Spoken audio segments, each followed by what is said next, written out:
back what? Audio loop back. Nobody's even looping it back anymore. What? What are you talking about? Nobody's even doing it. Okay. I think we're good right there. Okay. So we're back. We are back. We're back. And I have got such stories to tell you about today. So we're going to have a nice talking to. If you guys are looking for that. Oh, what? Dude. Where'd these dabs come from? Orange creamsicle batter. Orange creamsicle batter. Oh, dude, no. Dude went into my fucking dabs, man. Oh my god. I told him not to do that. What the fuck, dude? You smoked my fucking dabs? Holy shit, man. What the fuck? That's kind of fucked up, man.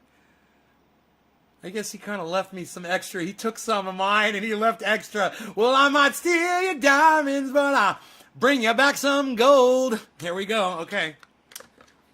All right. So, who's dropping digits for me? Old school. Where's my mouse pad? Where's my mouse pad, man?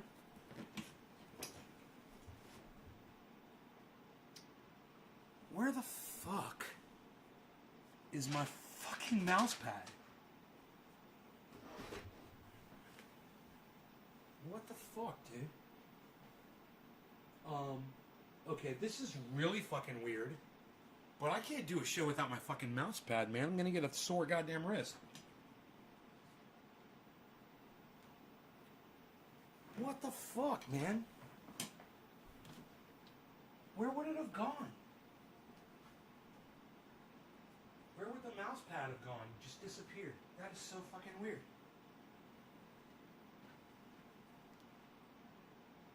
Holy shit. How did that happen? What the fuck, dude? Fucking not kidding me, man. It's gone. I am at a loss right now. I gotta use rags because I don't have a fucking thing to put my goddamn... I don't have a thing to put my fucking hand on, man.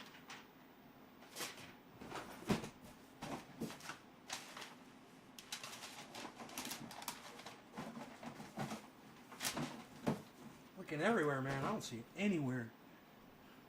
I don't see it drop behind the desk. I don't see it behind my amp.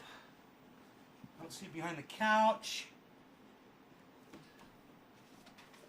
Oh, motherfucker. Dude, how did that just fucking disappear, man? I better just text him and be like, dude, where's my fucking mouse? Where's my mouse pad at?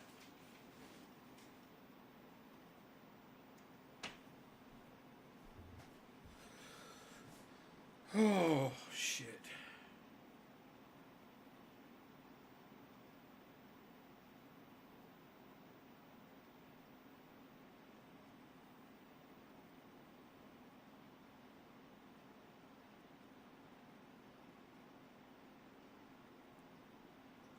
Huh. Fucking A, man. Gone. It's just fucking gone.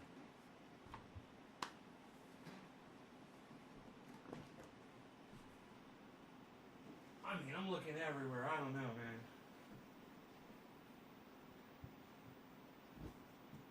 Look at these toys here. Maybe it got thrown into Rogi's toy bin or something, but nope.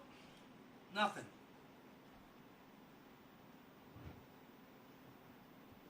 Nope. Nothing. My chair? Nope. Huh. Well, what the fuck?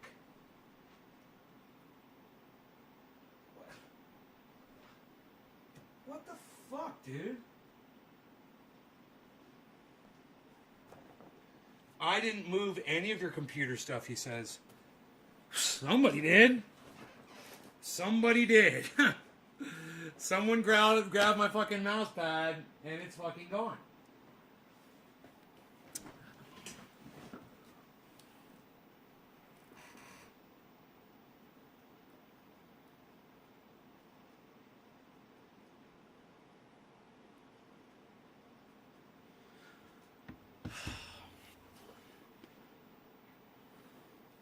Unbelievable, man. Unbelievable. What's up, Nay? Cheers. Have a great day. Hey, Rich Ryan Shaston. I don't know who you are, but do me a favor. All right, do me 2 favors. Number 1, don't tell me what kind of a day to have, and number 2, don't come in here and say goodbye to me. When you're telling someone to have a great day, you're saying goodbye. Don't come in and say goodbye. Okay? Number 1, and number 2, don't tell what kind of a day to have. I'm not having a fucking great day, and you're not going to be able to change that by your words. So it's really obnoxious to tell someone what kind of a day to have. Just so you know, if you're the kind of person that says, hey, have a nice day, and no one's told you to stop saying that shit, your friends are douchebags. Just like you are. You didn't mean it like that. Well, you fucking said it like that, bro. You fucking said it like that. You told me what kind of a fucking day to have, and you told me, and you told me fucking you told me to fucking what to do, and you told me what kind of a day to fucking have. You know, but you know what? I appreciate your apology. You should realize that you know the way you talk, fucking that's communication, man. You never tell someone have a nice day, have a great day, whatever. Come in and say, yo, Nay, let's get high, man. What's going on? Yeah, like Jake just did. But I appreciate your apology. I do. I am mad as hornets. I'm not here to troll you people at all. I want you to know that. I'm not here to block you. I'm not here to trick you into saying something's going to piss me off and then so I can block you. I want you to know that. I'm just fucking mad. Okay, I'm fucking mad. That's all. I'm fucking mad. It's not your fault. And I'm not going to take it out on you guys. I got to scream. I got to get it out. I got to smoke a little bit. He did say, he didn't know his girlfriend smoked my dabs. She literally went right into my desk and went into some shit, opened it up, and he saw that, and he came back and he gave me more of what she took. He gave me more of his. I'm going to smoke his first because she definitely tore into mine. You know, but okay, all right. You know, it's just par for the course today, man. It's been that fucking day.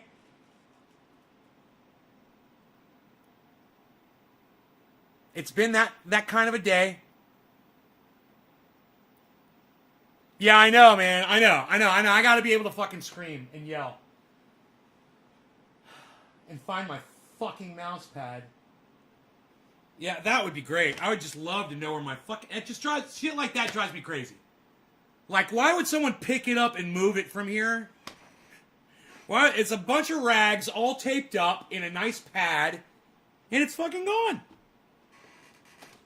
I'm like, I've looked almost everywhere, man. I'm running out of places to fucking look.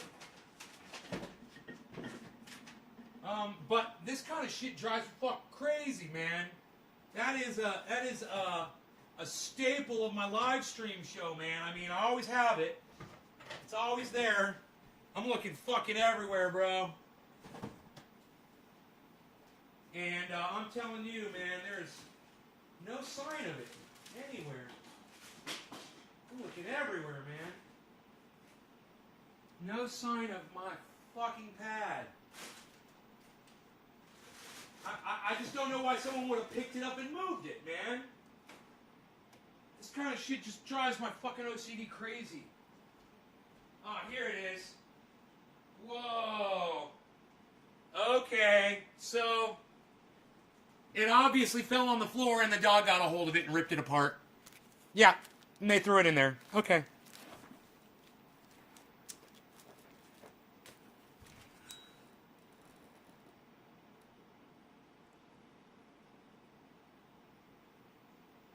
Fuck.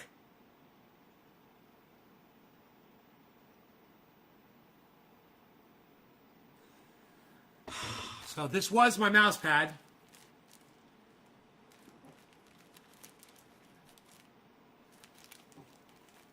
But it obviously got knocked on the floor, and Rogie got a hold of it. And it smells like daddy, I guess. Motherfuck.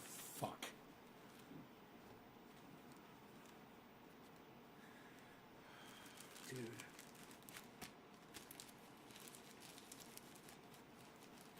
Anyway, I got all kinds of fucking stories for you guys. So, hang on to your hats. The first one is this. I got out of, let me get some tape to fix this. I got out of, Orlando, you know? Went to the airport. And, this is a really aggravating story, man. I haven't told anyone yet, but you guys are the first to hear this. And I'll go through it as quick as I can. So I get to the airport, and I go to check in. I drop off my car, no problem. Get to the kiosk there, no problem, you know. And I type in my code for my tickets at the kiosk, and it says no record. So I grab one of the ladies that works there, and I show her. I was like, it says that put your key in there. It wants some. She's like, let me see your ticket. Let me see your phone. And I showed it to her, and she goes, you're here on the wrong day. And I'm thinking in my mind, I'm not here on the wrong day. But I look at the ticket, and sure enough, man, when I was doing the fucking tickets, I fucked them up, and I booked out in July, and didn't realize it. Didn't even realize it was fucking July. Right? So I had no ticket. So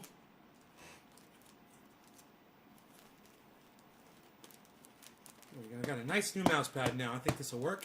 I'll put a little bit more tape on it, finish it off. So she says, you got to go over to International, and I said, they told me it's international. She says, it's international or if you have a problem with your ticket. I go, okay. So I go back over there, and I'm like, hey, I did my ticket on the wrong day. And she's like, okay, well, let me see if I can book you right now. I said, yeah, can you get me on the same flight? So, she goes like this. She's looking on her computer, and she goes, oh, no. And I'm like, oh, man. No, dude. Hey, man, don't tell me what fucking kind of tape to use, all right?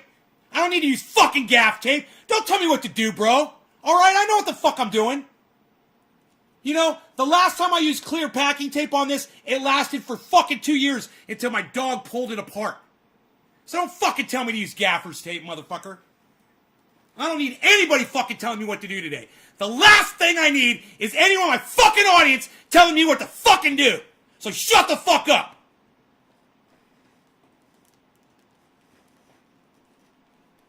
Gaffer's tape. I got your fucking gaffer's tape right here, motherfucker. So,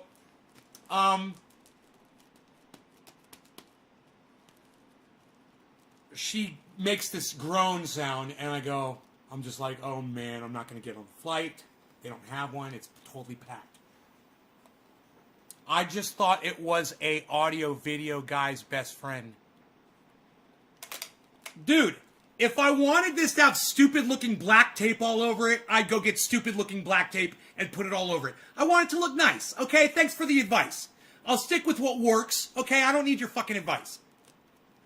I told you I'm in a pissed off mood, and I told all you motherfuckers, do not fucking tell me what to do. None of you on this show, don't fucking make any suggestions or fucking tell me what to do. That's all. That's all I said. I said, I just want to come in here, I'll blow off some fucking steam, I want to yell a bit. I didn't come here to troll you people. I said, but Don't fucking tell me what to fucking do. All right? I fucking hate that shit. I've been doing this shit all my life, man. I don't need anyone to tell me anything ever again.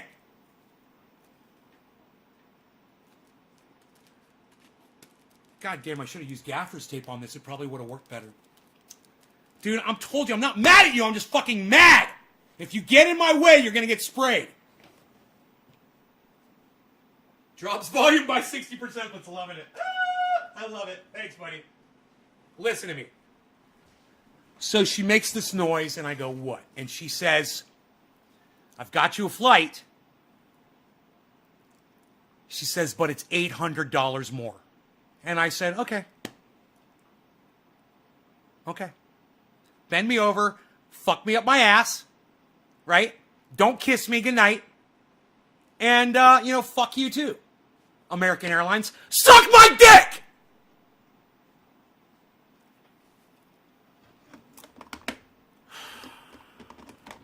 So I paid the $800. Come to find out, it's not the same flight. It's a different flight, but it ends up in Sacramento, so that's okay, right?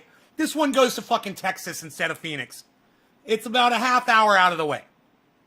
It's going to make my trip about a half hour longer. $800 more. Pay $800 more for a fucking extra half hour. Great, right?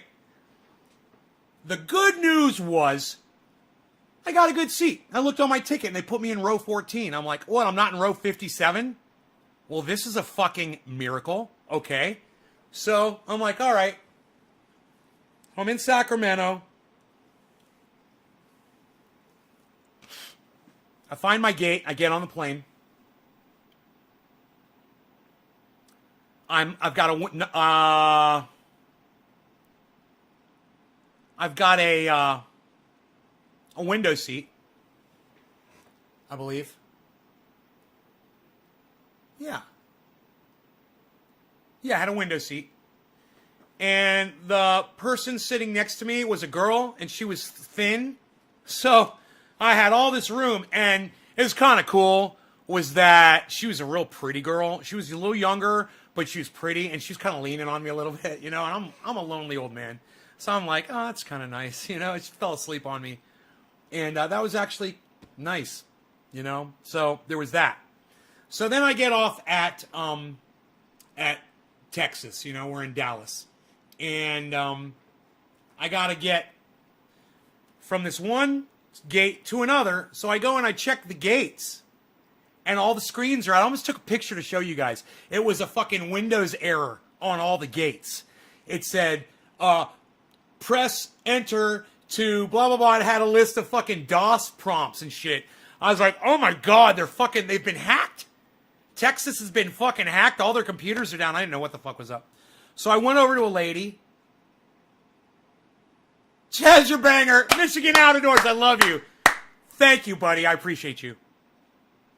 You had a nice looking young lady next to you. Oh, you saw the photographs? Did the photograph get on Twitter? She's a beautiful girl, right? Ex-army, man. Ex-military, this girl. So, we had some things to talk about. But, forget about all that bullshit. Forget about it all. Forget everything I just said. I'm in Dallas, Fort Worth. And I get off the plane. And Karen, do me a favor and shut the fuck up. All right? I get off the plane, and all the monitors are scrambled. So I walk over to a woman and I say, hey, I'm looking for the next American flight to Sac. And she said, Sacramento? And for a second, she couldn't find it. She went down the whole list like this. And I was like, oh, what the fuck's going on? And then she started up at the top again. That was like the second one from the top, and she just skipped it. She's like, oh, here it is, Sac. She's like, it's gate 8. And I look around, I'm like, American? And I was in like, she said A8. And I'm in like F8 or F9 or something like that. I'm like, F9, it's American, right? And she says, we've got A, B, C, D, E, and F for American Airlines. She goes, so go up that escalator, get on the train, and that'll take you to the A gate. I said, okay. So I go up this fucking 2-story escalator, and this story is leading to something. Don't worry. I'm not filibustering you at all. This is a great fucking story. And I'm standing there waiting for the train. And these military guys walk up. These army guys walk up with a girl. And they're all in their fatigues. And they're very nice, young. You know, these kids are like 20 years old. And they're all got their army shit on, their American flags, and all camouflage, all wearing the same boots. Badass. They got on the train. I got on the train. We were sitting in different places. When I get on the train, I look to the left, and I see this hot woman sitting there. Beautiful. And I'm like, I look to the right, and the guys in the army are going to the right. I'm like, I'm going to go sit next to her. So I sat right across from this beautiful woman on the train in the airport, and going to and it's a long train trip, and it's going, and it's going, and it's going miles. And it's going fast, you know. This thing goes like 70 miles an hour, man. And we finally got to and I'm thinking the next gate was going to be A22 through A10 or something. I'm like, I hope this girl doesn't get off here, you know. I hope she stays. And she didn't get off. And I was like, cool. Right on. So I got to sit and look at this lady a little bit longer, right? And we get to our gate, and it's slowing down. And it stops, and she looks at me. For the first time, we've been sitting across from each other for like 10 minutes. Maybe 7 minutes or something like that. And she looks at me, and she pulls out some hand sanitizer. She goes, would you like some hand sanitizer? It's also a skin softener. I said, no, thank you. I said, I appreciate it, though.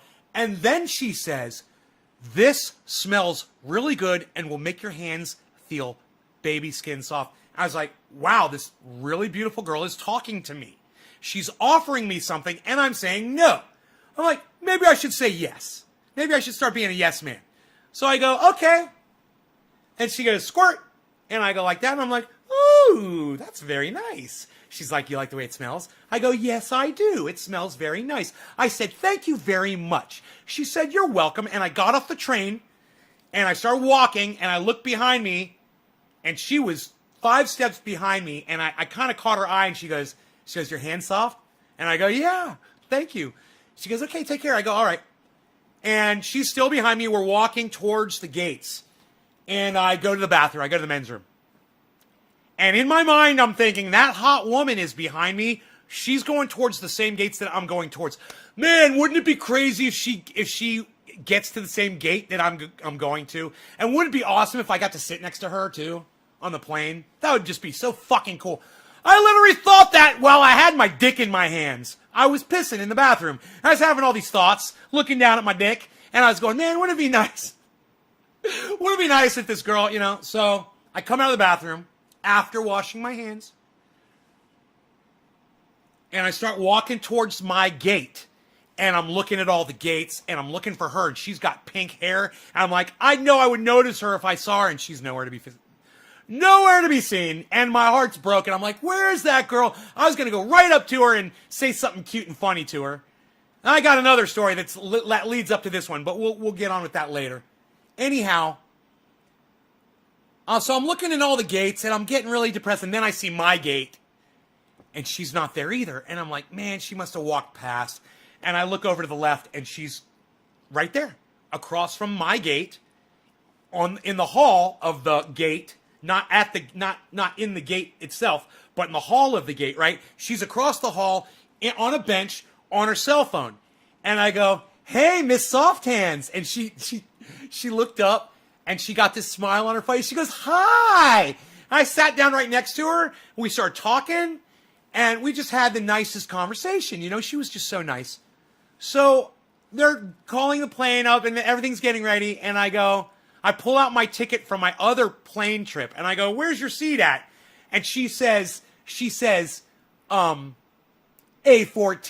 I go, no, it's not. I said, I'm A14, and I showed it to her. I was like, oh, this is the wrong ticket. So she said E14, right?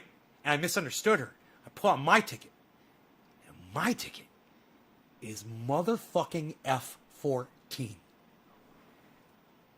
Hand to God, all of this is true. May my mother be stricken down right now. in death throes if I am lying to you. Total truth. Total truth. Right? So I'm like, we're gonna get to talk more. I was like, this is great. So we got in the line, and it was like, she's like my girl. She's like with me. We're talking. Somebody literally came up to me and said, "Where are y'all from?" Like we're a couple. I'm just loving this shit, man, because I'm so lonely, man. I'm so fucking lonely, and I'm just like, this is fun, you know. This is pretending I got a girl, you know. I knew she was married, and she had kids, but she was just so nice, you know, and she was just so friendly. So, we take our seats. There's already a gentleman there, a really nice guy from Texas. He was really cool too, man. Big guy.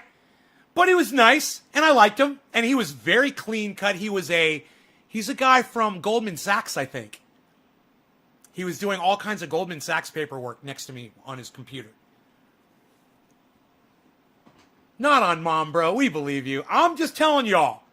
You can trust me. I would literally throw my mom under the bus to let you guys know that I am not lying to you. This is a totally true story. Didn't you have a wife there at your house, a lady you live with?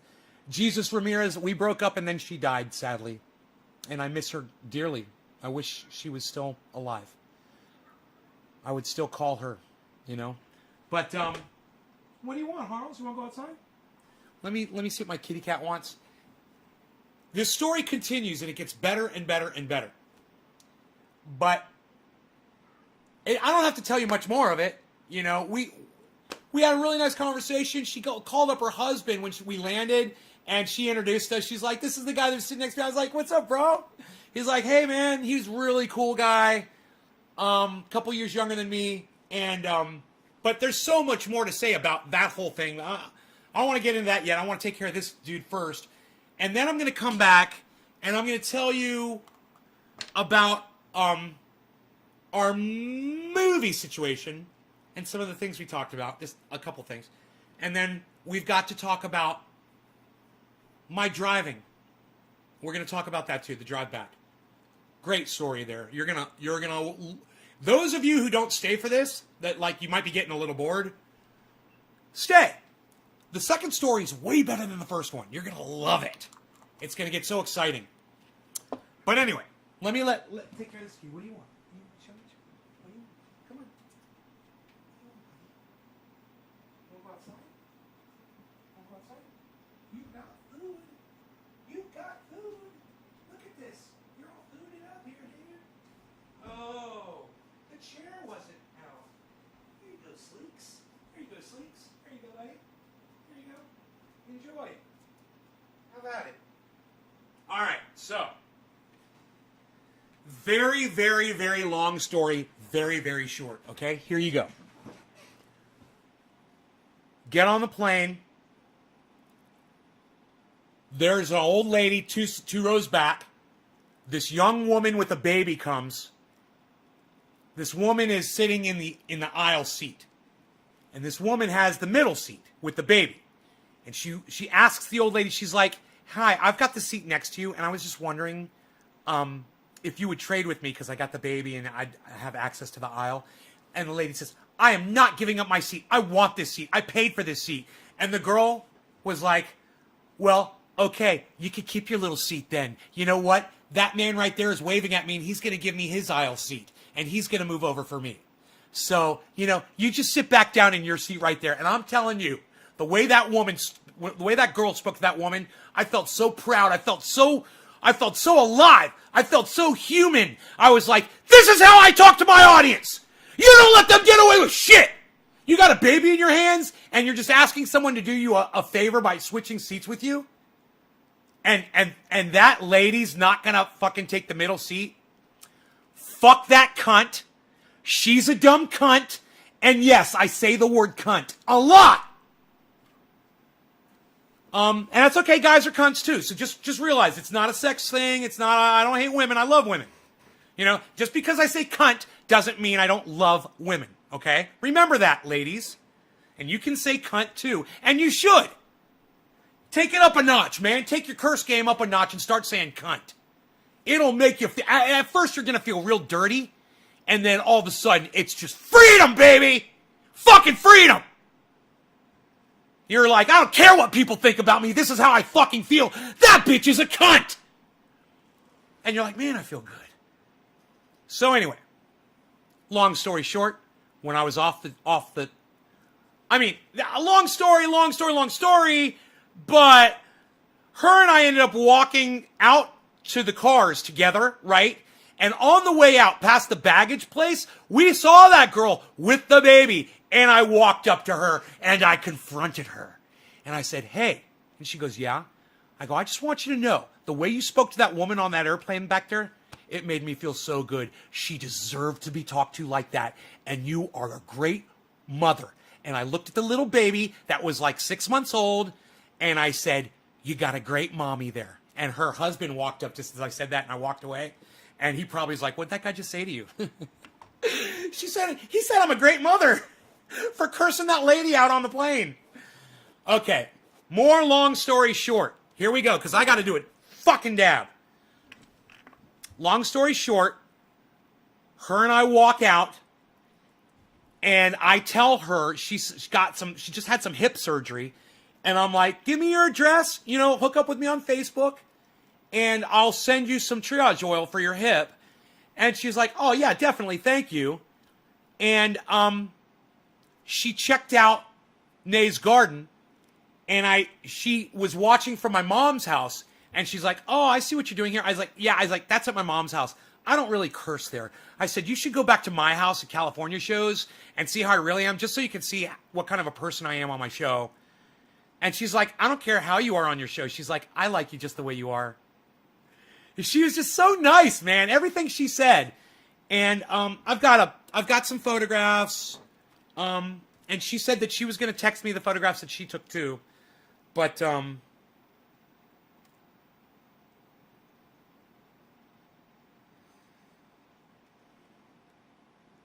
do.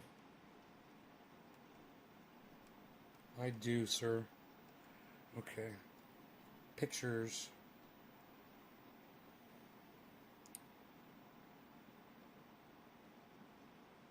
Oh, she's so cute. Look at this woman. Look at this smile on her face.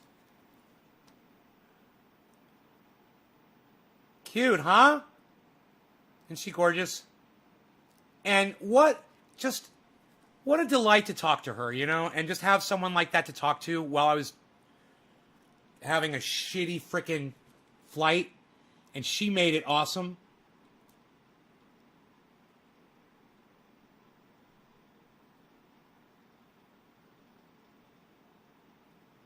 She had me amped up. No, she didn't have me amped up at all, bro. I haven't even got to that part of the story yet. You don't even know why I'm fired up. You guys have no idea why I'm fired up. This was us after we got off the plane.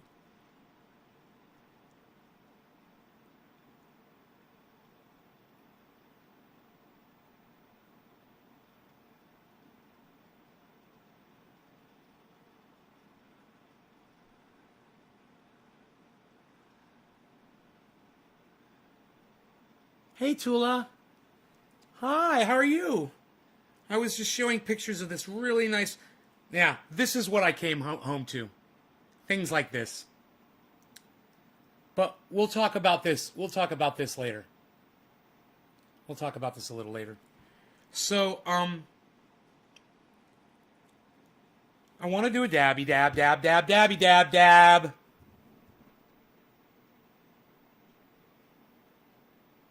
I'm going to try my buddy's dabs here. I will let you know if they're any good. And what I'm trying to say is...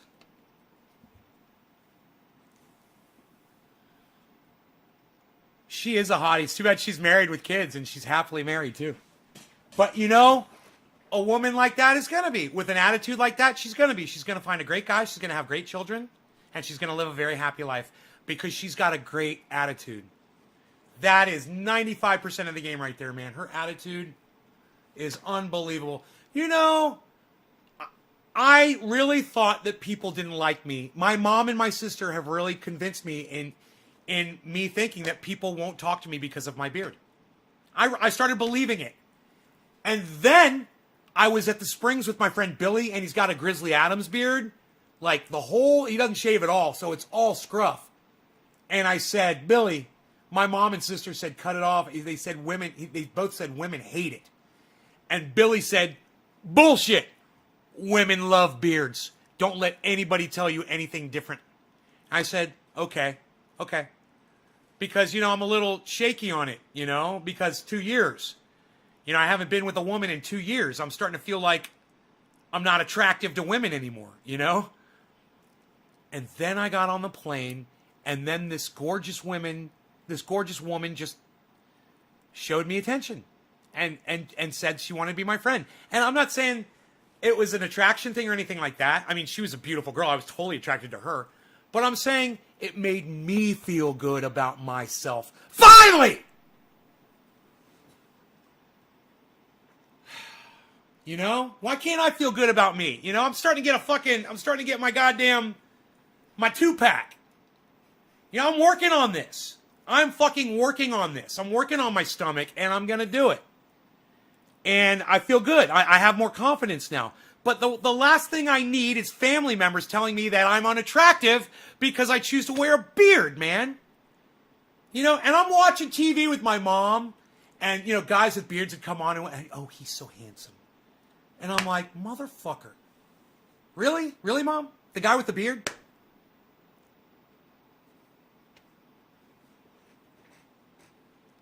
So, hey, Chantel, I haven't seen you in a while. Well, I don't... Thank you, Debbie. Aw, thank you, ladies. All of you. Thank you. I need it. I'm feeling this fucking big lately.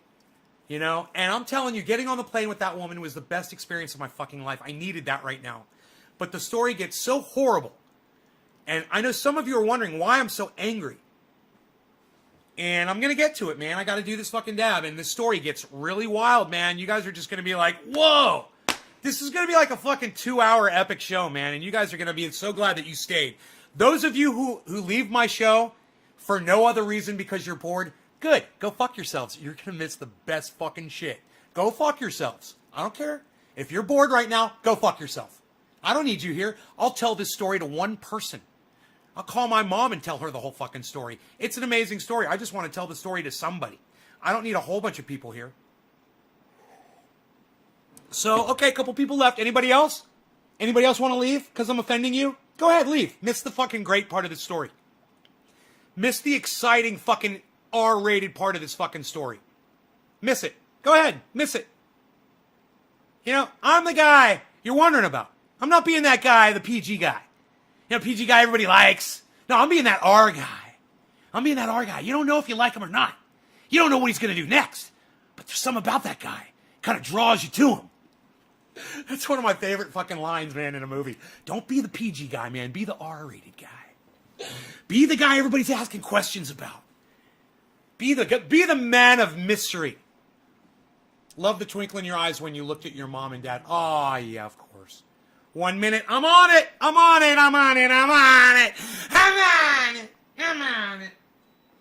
This is probably why my dog hates me, because I sit here and yell.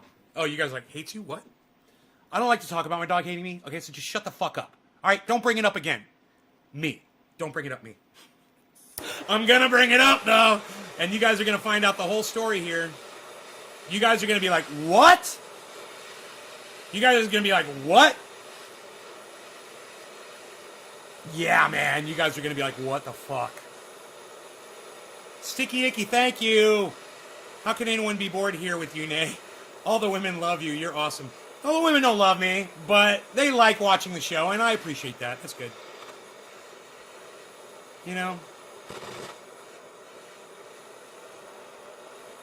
What's up, man? Haven't been on in a while. Guess I got on at the perfect time. Jay Wood!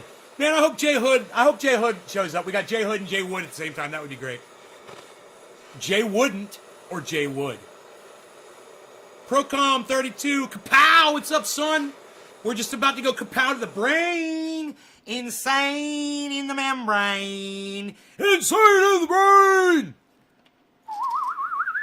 Insane in the membrane. Insane in the brain. All right. All right, I'm going to hit this one hot. I deserve it. I earned it. I earned a nice hot dab. No law regarding cannabis. Cannabisism, tisms for all. Who dropped me my first digit today? I'm going to go all the way to the top. Nick Brown. Nick Brown, this is for you. Bottom of the hour. Cheers.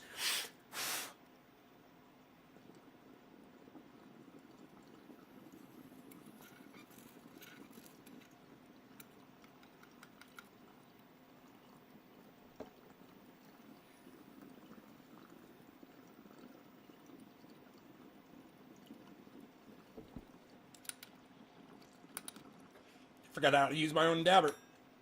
It's been so long. Oh, yeah, that tastes good. Oh, what? What? What? I said Jay Wood, we need Jay Hood. Jay Hood shows up. What? Jay Hood, did you hear me call you out, bro? I called you out, son. Out to the sunlight. Are you back in Cali yet, bro?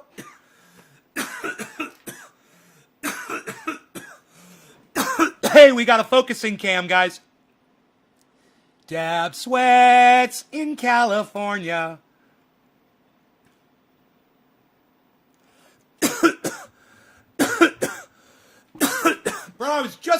Bro, you gotta go back and see the show 1 minute before you came in. I literally said, Jay Wood, we need Jay Hood.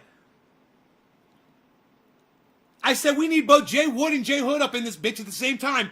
And you fucking showed up. Dude, literally 30 seconds after I called out to you. You showed up 30 seconds later. And I'm fucking telling you, I've got magic powers today. I met a beautiful girl on a train. The chances of us being in the same gate were probably 1 in 1,000. The chances of us being on the same plane, same, right? Same gate, same plane. The chances of us sitting next to each other on that plane, 1 in 240 chance. So I had a 1 in 1,000. At least there were 1,000 people at those gates. You know, I don't know how many. Wait, let's. Okay, Google. How many people does Dallas-Fort Worth International Airport service hourly? Here it is. Dallas-Fort Worth International Airport.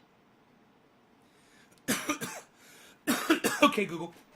How many people go through Dallas-Fort Worth every day? 328 people. Here's a summary from the business journals. If you do the math, Dallas-Fort Worth added an average of 328 That's not it. people Google, every day. stop. Okay, Google.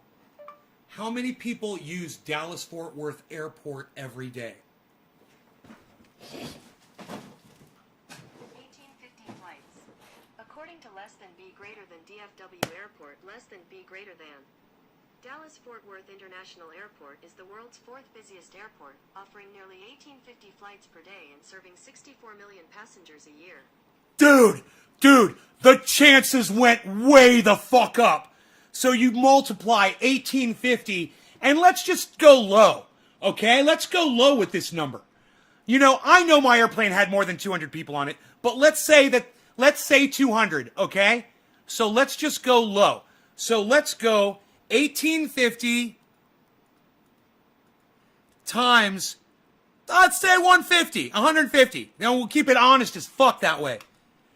Oh, $250,000, 277,500. I had a 1 in 250,000 chance of sitting next to that girl at Dallas-Fort Worth today. A 1 in 250,000 chance. Today, I said, J.R. Ryder needs to be here now. And he shows up within 30 seconds. Dude, I've got magic powers today. That's all I'm saying. And I got the fucking receipts to back it up. And anybody that doubts my magic powers today can go check the receipts and start sucking it. It was fate. Dude, you know what would be so funny? If I'm gonna tell you her name. Look, I forgot a big part of the story, okay? So, we're on the train. We're not talking. I'm checking her out. And you know what kinds of jeans she's wearing? She's wearing yoga pants jeans. Oh my God, my favorite thing in the whole fucking world. It never gets any better. I mean, it could be Daisy Dukes, maybe. There's only one thing in my book that is hotter than yoga pants jeans, and that is Daisy Dukes. But I digress. She was wearing them, man, and she caught my attention. You know, she was hot. I was trying to check out her fingers immediately because I'm not a pig. I don't want to be treading on anybody's water. I'm fucking cool like that. And I saw one of her hands, and she had a diamond ring on it. It was a tiny little diamond, and I didn't know what I was looking at. I was confused. I was blinded by her fucking awesomeness, right? I didn't know anything about this girl. She just was so hot, right? And then she shifted or something, and I caught it out of the corner of my eye, and I'm like, bing, ching. I'm like, oh fuck. Some homeboy fucking went down on this. I mean, he fucking put down some serious. I saw that shit, and he had my heart.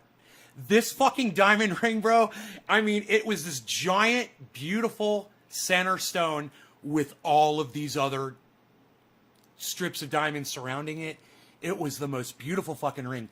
I was like, you go, girl. And I was like, I wasn't gonna perv on her. I wasn't gonna fucking, stare at her or anything. But she was wearing fucking yoga pants jeans. So, one or two more times, I caught a glimpse. I was looking around, whatever. And my eyes kind of fell upon her for just a moment. And you know what I saw? The first thing I saw was that her and I had the same earphones. I thought that to myself. I was like, those are the same earphones I have. And then she kind of did that, like she looked over or something, and I could see her name. And her name is Kissy. And I like kissing. And I immediately thought of kissing her. And then I looked back at that hand, and I saw that ring, and I was like, somebody's loving that shit. Power to you, bro. So I just, I acknowledged this guy's massive luck in life to have a woman like that. I was like, bro, you are lucky, man. I got your back. Totally. I love women, man. I love people. I love couples, and I love nice couples. And I could just tell she was a really nice girl, man. She's really nice. She looked like she owned the goddamn airport, bro. I'm fucking telling you. This girl just looked like her mind was just together. I could tell, And as soon as she opened up her mouth and said 4 words to me, I was like, oh, wow, man. I like the way she speaks. Well, she is ex-Army. She's United States military, son. You know how they speak? They're all clear and perfect and detailed and every consonant and syllable and big words that I don't use. Oh, you must have been in the military. You use words I don't use. I don't even know what that word means.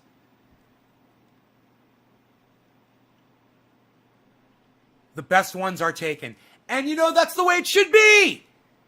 And that's the way it should be. The best ones should be taken by great guys that deserve it. And that makes me happy. I'm at that point in my life where I'm like, yeah, man, I just, I'm happy for everybody. If I can't have my own relationship and be happy in that, I could be happy for everybody else, and not be jealous, but instead sharing their happiness and their joy.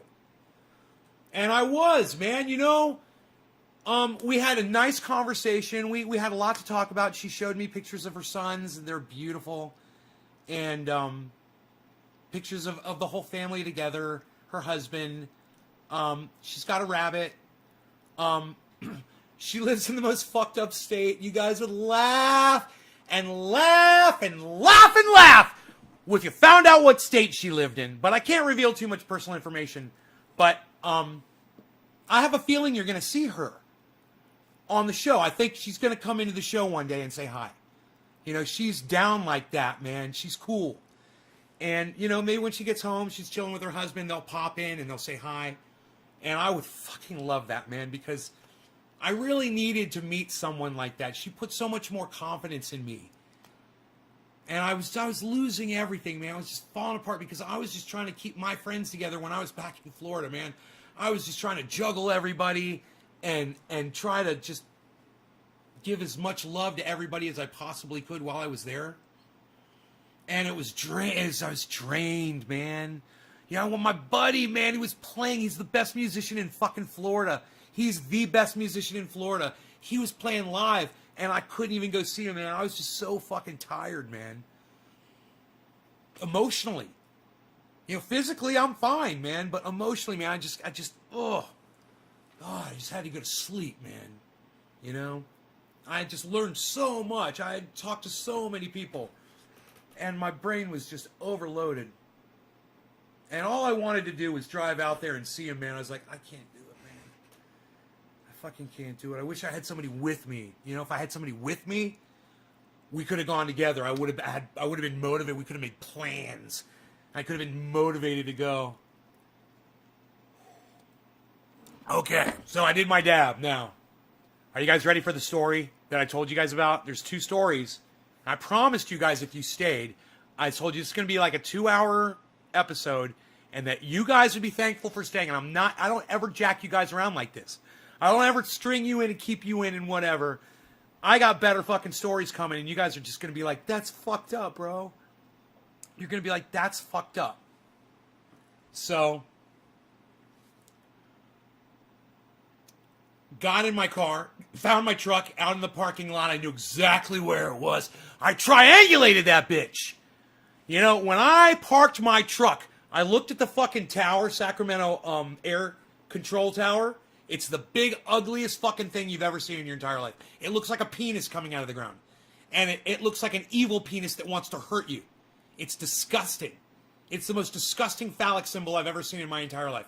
Look it up. Sacramento International Airport tower. It's a UFO sitting on top of a fucking a shaft.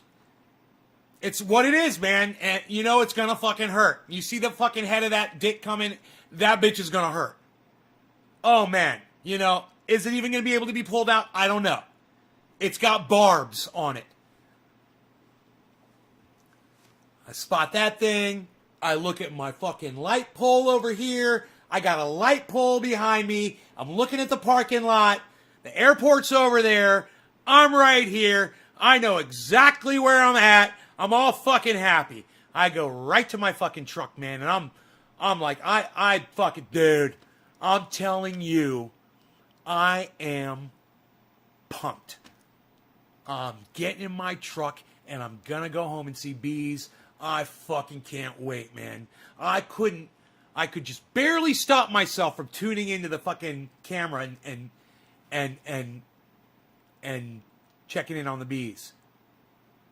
You know, wanted to check in on the bees, but I didn't. I had some restraint, and I was like, I'm gonna be there soon. So turned on the GPS and started heading home. And there's a little bit of traffic, a little bit of congestion. It's Tuesday, right? I get through some of that shit. Now remember, I'm $800 down, guys. I'm thinking about crypto the whole time, right? I bought Bitcoin on the fucking plane. I taught her about Bitcoin, and I was like, I'm buying some. Boom, I just bought some.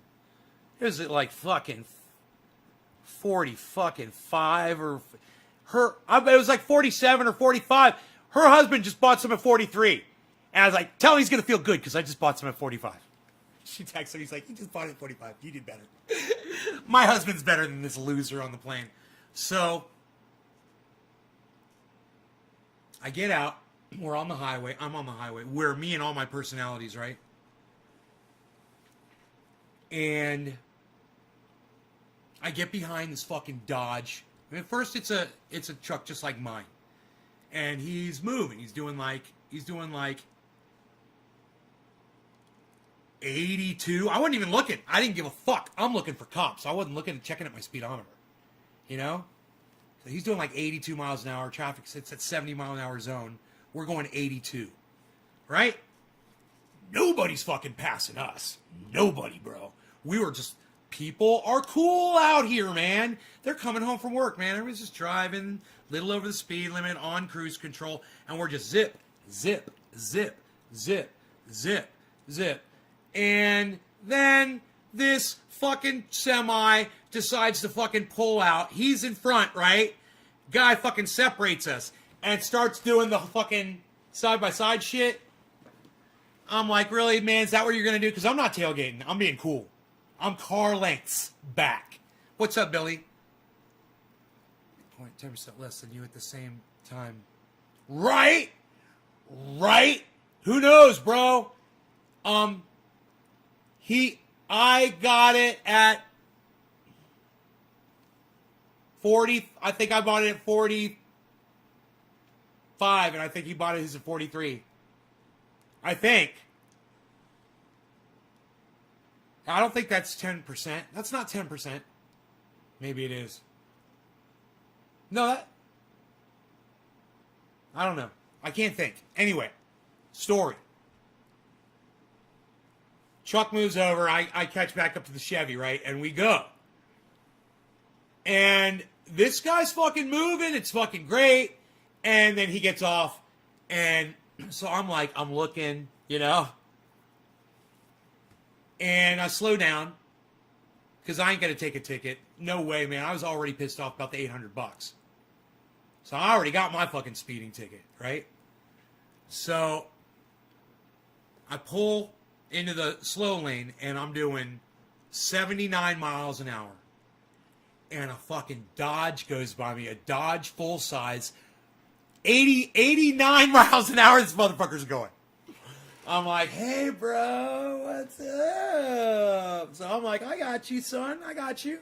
I got your back, bro. I got your back, bro. Ain't anybody can see your fucking license plate, bro. I got you. We're moving. And he's going in and out and in and out. I'm fucking right with him, man, you know? Whip, whip, whip, whip. Rocking it. Beautiful drive, right? Then he gets off, and I only got one exit to go. So I got to pass a fucking water truck. This motherfucker starts speeding up on me. Like a Culligan waterman? I'm like, what are you fucking doing? Why are you doing this? Come to find out, this is what really got me fucking mad as fuck. As I'm passing the water truck, my truck, and I've never done this before, I just never had the need to do it before. My truck has a governor set at 99 miles an hour. So I'm calling fucking Diesel Freak. Diesel Freak, calling up the Diesel Freak. Light it up with Diesel Freak, son. I'm calling up fucking Diesel Freak, and I'm gonna get that motherfucker removed. Fuck that shit. That shit could have killed me today, man. I needed 115 at least to do what I was doing. You know, I got up to 99 miles an hour, my truck does that. I'm like, really? So, and I get over into the fucking, you know, into the paint, as my friend Jay Hood likes to say. And I get whomp on the brake, get to the fucking stop sign, and I'm sitting there at a dead stop because a fucking semi is coming at me at 80 miles an hour in a 45. And I'm like, it's a good thing I decided to stop or I'd be dead right now. Aren't stop signs great? This motherfucker didn't give a fuck. Like, I could have fallen asleep at the wheel. I could have had a heart attack. I could have dropped a cigarette ash on the floor and been distracted, been on my cell phone or whatever. And that motherfucker was hoping I was going to run that stop sign so he could fucking kill me. So that fucking pissed me off. So the semi roars by, and I get on the highway, the 2-lane highway, and there's the car that was at the stop sign in front of me that got in front of that semi, and I had to wait for it. Okay. It's a minivan. It's one of those new, styly little fucking square box minivans. And I'm like, oh, you're getting past immediately. This motherfucker, he's going fucking 49 miles an hour in a 55. And I'm like, so we passed the gas station. I'm looking, because this is where I got pulled over last time with Dino, and Sound Drone was in the car, right? And we got pulled the fuck over by the police out there. I got a big old fat ticket. And Sound Drone had a big old case of joints, and he showed the police officer. He said, "You guys smoking?" And Sound Drone pulled out his thing and held it up. He goes, "No, you smell that, bro." And it was true. Sound Drone's joints smelled stronger than the doobie that we had just smoked in the fucking car. And we did just smoke a doobie in the car. Luckily, I made them roll the windows down a little bit. They didn't want to. And I made them roll the windows down a little bit. I'm so glad we did. That's another, I'm going on the side here. Fuck all that shit. This is the same place. So I'm looking. And I'm like, I don't see no cop. My buddy Dave from high school, he used to say, no cop, no stop. Whip, whip. Probably double yellow. I don't know. I don't fucking care. I went right around that fucking van, right? He was going 49 miles an hour. I started going 69. And guess what that prick started doing? Tailgating me. He's going to tailgate me now. I'm like, oh, are you going to tailgate me in your little fucking box van? You fucking bitch! So I'm going down, I got my cruise control on, and I knew I could go 69 at first, and then I'm like, I'm waiting to see a fucking speed limit sign, because I'm almost positive I'm in a 55 mile an hour zone, and I'm going 69 miles an hour. So I decided to take it down to 63 miles an hour. And I put my cruise control down to 63 miles an hour while we're going 69. And that motherfucker behind me got scared. Oh, he got scared. He got so far away from me when I did that. I think he thought I was going to pull over and fucking strangle him with my fucking beard. Because I guess my beard has special powers today. I'm not sure. But that worked. So I'm going 63, and this motherfucker's now a half mile behind me, and there's a sweeper coming up. And I'm like, this is my spot. This is my jams right here. Wide open, flat plane sweeper. You can see 3 miles on this fucking road, and there's nothing. Nothing on the sides, nothing coming, no airplanes, no choppers. I'm like, we're going, guys. Everyone's like, yeah. It was all the personalities. We're going, man. How fast are we going? I'm like, we can go 99. Let's fucking do it. I'm trying to get my truck to go as fast as it can around the sweeper, and the tires are breaking, and they're not even squeaking. I was like, I don't fucking believe it. I turned my radio down. I had to go like, like 5 times to turn my radio down and roll my windows down. And I'm going around this sweeper. It's a long one. And I'm listening. And my tires aren't squealing or nothing. I'm like, I'm going to give this fucker all I got. There's nobody out there. And I was so fucking mad at this point that I wanted to fucking kill myself, man. I did. I was fucking suicidal at that point, and I was having a fucking episode. Not good. Not good. So I go through the sweeper, and it gets hairy, and I'm like, I got to take it back a notch, because now we're getting into the mountains that are, they're turns, and there's guardrails and shit, there's passing lanes, and there's traffic. Usually you never see police out there. Never. But I said, I'm going to play it safe. right, at first, and until I get my wide open spaces. And my wide open spaces, I'm gonna bend them over and fuck them up their asses. And then in the respectful places where there could be a police officer and that I can't see, I'm gonna play it safe. Well, this is a true story, guys. I get into the mountain. There's 2 cars in front of me. They're doing about 60. I'm passing them at about, I don't know, fast, and I had to hit my brakes. You know why? Because 2 fucking police behind each other, boom, came around the other way. And I was so thankful that I was in that group of cars that were going 60 or 65 or something like that. And I was coming up on them, and I was just passing them, man, and I was leaving them, and I saw the police, and then I just kind of sunk back into the groove. And I was like, man, 2 cops. And I'm like, I know one of the motherfuckers saw that shit. So I'm like, okay. So just thinking, I'm like, just play it safe. I'm going to be cool for a second. And we go ahead and we start taking off down the fucking highway. And there's no traffic. And there's a couple cars, and they're being little bitches. And I'm like, well, I can go 99 miles an hour. So fuck all you motherfuckers. Let's see who else wants to go fucking 99 miles an hour. And there was this prick in a van with his wife, okay? And I cut him off because he was driving like a douchebag. You know, he was doing the whole side-by-side thing. He didn't want me to go around him. So as soon as I could get around him, I went right in front of his bumper. Because I don't give a fuck at this point. I'm like, you want to go with me, bro? I was like, I'll take you and your fucking wife with me over this fucking mountain right now. I'm ready. So let's fucking go. Let's fucking end it. I'm ready. You know, we got a 300-foot cliff on the right. And I'm suicidal. And I'm so mad. And I'm driving like this. I got my one hand down because I have that shoulder problem. And as long as I just drive with my right hand, and I'm left-handed, right? I get sick. Billy. I vomited when I got home from San Francisco when my buddy was driving me. But I digress. We'll talk about that another time.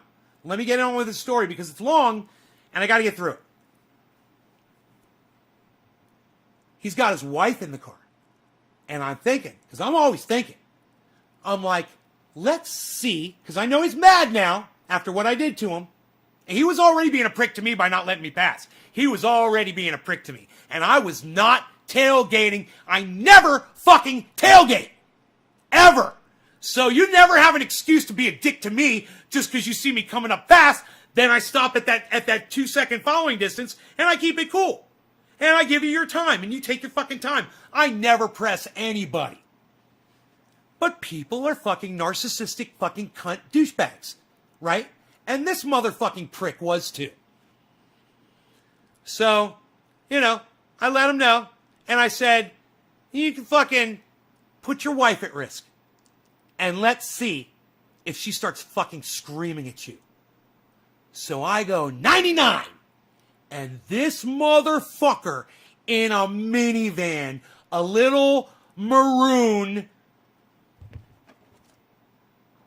kind of like the color of my guitar pick, like a Chrysler, maybe, I don't know what make it was. I really don't know what the fuck it was. I don't know what the fuck it was. I have no idea. It was a minivan. He tries to catch me. So I slow down a little bit. Because I'm going 99 miles an hour. And I'm like, I'll slow down to about 82 or so. You know, because this motherfucker wants to play. And I'm not going to run from him. I'm going to fuck with him. So I slow down. He's starting to catch up. And I know his wife's getting nervous. And she's probably going, honey, what are you doing? Just let it go. I know it. I know how wives are. I know how girlfriends are. I know this is going on in the car behind me. And it gets dangerous in front of us. There's some road work. There's cars. There's a little congestion. And then there's S-turns coming up. And I fucking punch it. Right when he thinks he's catching me.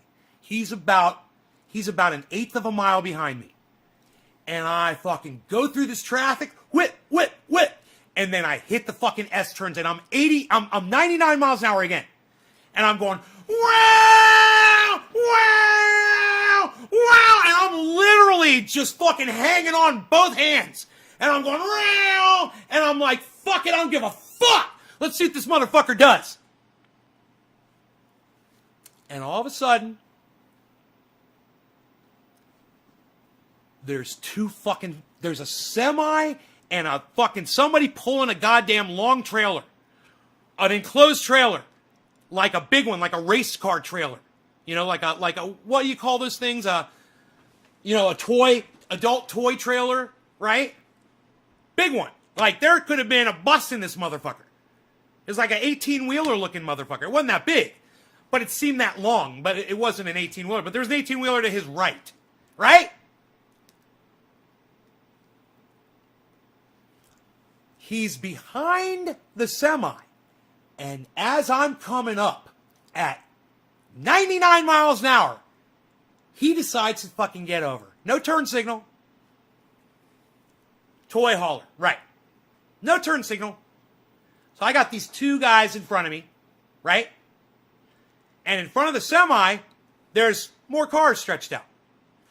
And this motherfucker, I'm going 99, and this motherfucker starts going 35 miles an hour. Up the hill. We're driving up a mountain. I was going to go 99 all through that shit, right? Not only that, but I can't get around him because every car on the road, there's cars. There's car after car after car on the right. And he's trying to pass people. Right? He passes whatever. He gets around them. And it's single lane. And it's S-turns. I can't fucking pass him. And it's him and me and the fucking semi, right? 2 cars back. And guess who's behind the semi?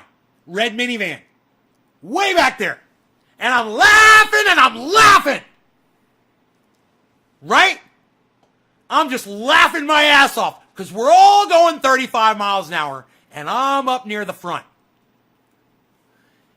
And this guy, there's a sign that comes up. And I pull up behind him and I look at his license. I had to violate my two second rule for just a second. Because I thought I saw a fucking Florida license plate that I recognized. And it was. I was like, I just fucking flew 3,000 fucking 100 miles away to get away from you fucking cunts. And you're right here in my goddamn hometown keeping me from getting to my goddamn house. I'm so fucking angry. Florida. Okay. S, and I look, and I'm like, well, there could be somebody coming around this turn really, really fast, but I don't give a fuck! So, never drive angry. Never drive angry. That's why it's always good to have your wife in the car to say, honey, stop. Stop it. Stop it, honey. I'm calling 911 on you, honey. I don't have one of those. I need that in my life. I need a throttle, man, to throttle me back. I've got a lot of passion in me. It doesn't stop here. I go around this turn, get up to about 70 miles an hour, just fucking get right in front of this Florida fuck, and I roll my window down, and I go, and there's 20 fucking cars and 2 semis back there too. And they can all fucking see me going, fuck you, motherfucker! Out of my window, like this, right? And I punch it. And I look in my rearview mirror, And that cunt bitch that was driving that Florida toy hauler, he had 20 fucking cars behind him and refused to pull over. And I passed him right after a sign said, slower traffic must pull over and allow faster traffic to pass by. That's why I gave him the fucking finger. And every other person that was behind that fucking cunt, even fucking minivan man, I guarantee you, cheered me a little bit and said, you get him, bro, you fucking get him. Because narcissistic cunts like that suck dick. And I wasn't in a hurry. I was just angry and I wanted to fucking die. I was a little confused. I was confused. I was a little mentally confused. I don't know what was going on. But I'm driving so fucking fast, right? That I'm trying to cheat the GPS. And I'm looking at it and I'm going, bullshit! We're going to be... They're way fucking faster than you're trying to fucking say we are. And I'm pushing it and pushing it. I'm pushing that fucking GPS and it keeps clicking down. Lower time, lower miles, lower time, lower miles. I got it down to 9 fucking minutes. I'm going to be home in 9 fucking minutes. I'm like, I'm flying! And then, it's your boy! What's up, son? Thank you, bro. Thank you. I knew you guys were going to like this story.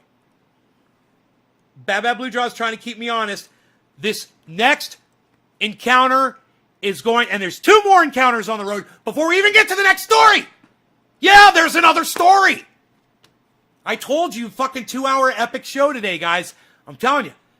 There's 2 more encounters on the road. Let's do a dab, and I will remember these 2 encounters, trust me.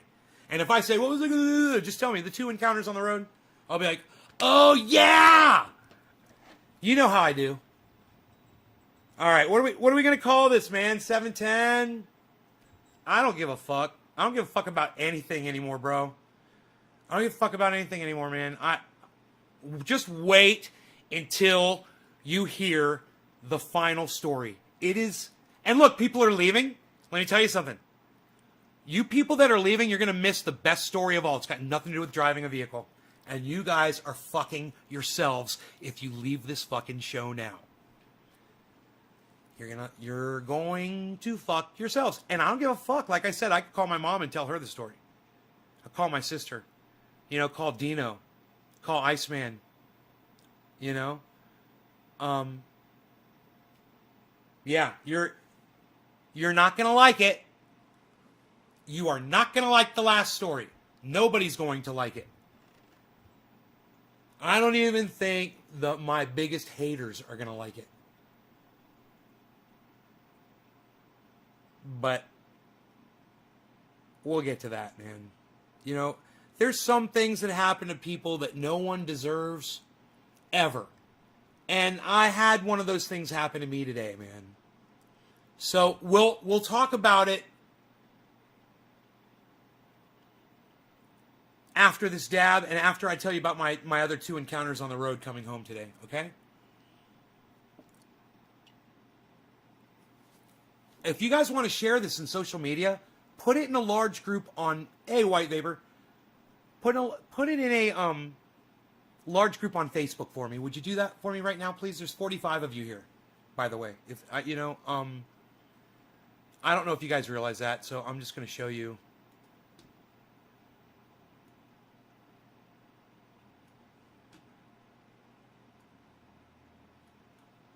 That's not bullshit. Oh, thank you, Karen. I appreciate that. There's 45 people watching the show, and it was up to like 53 before. So let's get these numbers back up, guys, okay? Let's go ahead and do multiple shares. Take a risk for me. I almost fucking died today. I drove like a suicidal maniac.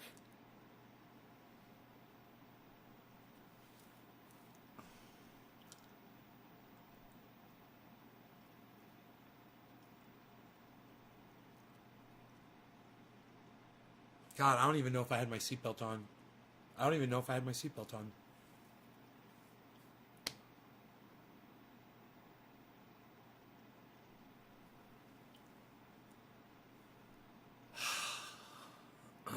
That's a little disturbing, man. All right, let's do this. I want something to drink, and I've got coffee right here. Oh, and it's so fucking good. It's everything it could be and more.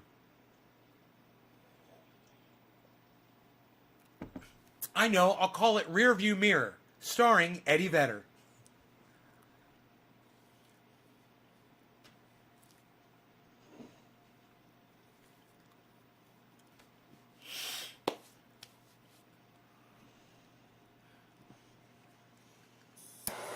All right, Karen McDonald, this is for you.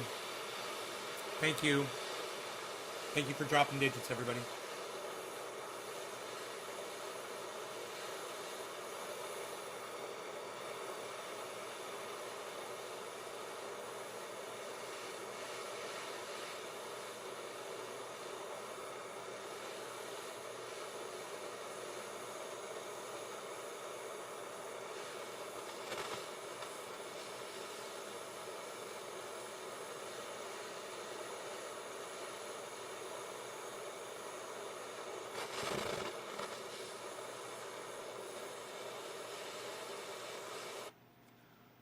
All right. Cheers, Karen. Happy 7/10 to you, Karen. Aren't you fancy and special?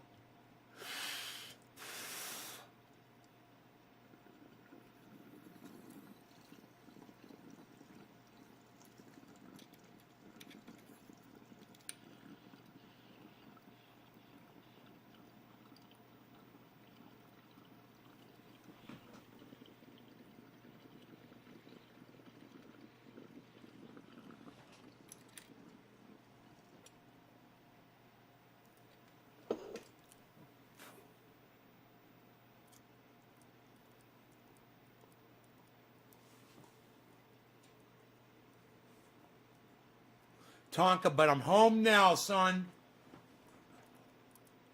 I can't believe people are leaving the show, man, before I finish the story. Hey, man, it's their loss. That's all I got to say about that. It's their loss. All right, here we go. So, 9 miles. Or 9 minutes. 9 minutes. Not 9 miles. 9 minutes, I think it was. And there's these two cars, side by side on the right, little 4-cylinders. And I'm coming up 75 miles an hour or so. And, you know, another narcissistic cunt decides to just pull out in front of me and start passing like this. You know, they're going like 60. And they're both going side by side now.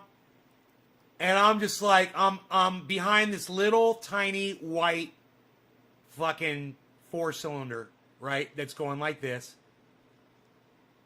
And I'm like, you are such a narcissistic fucking cunt bitch. You couldn't even look in your rear view mirror for 1 second, see someone was coming and wait 1 second to take your fucking, your 2-minute fucking pass? Are you fucking kidding me? It would have taken me all of 1 second to go past you. Literally. 1 second. Why are people such dumb cunts? So here I am going fucking, you know, by this time, who knows, 59, you know, and I'm just ready to fucking kill everybody in front of me, man. I'm so fucking angry. And I'm starting to think about the bumper on the front of my car and the winch. And I'm like, dude, I could just fuck somebody up right now. It's a deadly weapon on the front of this truck. And I will just kill some motherfuckers. They have no idea. People have no idea when they're in traffic that there's people like me out there. You know? I'm ready to go Charlie Manson on their ass. Seriously. And they have no idea that we're behind the wheel. And they're with their wives, or they're driving their kids, or their little doggy somewhere. And I'm ready to fucking literally, I don't care if I die or not at this point. I am ready to fucking kill somebody. And if they just had an idea that people like me were out on the road, maybe they would check their rearview mirror. Maybe they would pull over when they had fucking 20 cars behind them. And realize that car number 17, someone might get out of that car, pull your ass off the side of the road, and shoot you. You know?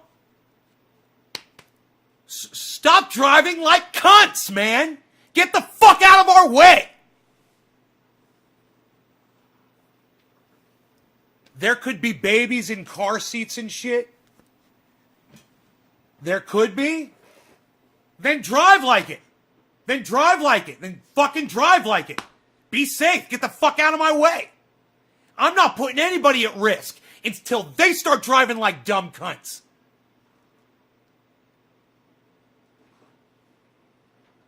$10 an hour? What, you? You're gonna come be my driver? Will you be my butler, though? Will you be my personal assistant and bodyguard as well? I think you could do all of these things. Like you said, of all trades, hey, you could be my personal entertainer. Entertain me. Entertain me. I wish to laugh. Here's a $10 bill. I have an hour of entertainment. Wait for the last encounter, guys. There's another encounter on the road.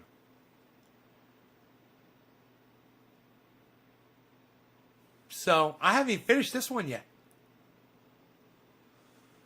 So, this motherfucker starts to finally get around, and I cut this fucking cunt off too. Right in front of him. Just totally illegal move. Totally putting them at risk. Risking both cars behind me to just show them how angry motherfuckers can be on the road. And when there's somebody driving a fucking 2500 on the road, and you're fucking acting like a little dick in a 4-cylinder, you could literally die. I could be so crazy that I knock you off the road and your car tumbles down and you die and everyone in your car dies and I just keep on driving my merry way. And no one ever even find you down there. Not for years. And no whatever happened. You know, the sun would dry all the paint off your car. By the time anybody would ever get down there, the color of the paint would even be gone. That hit you. You know,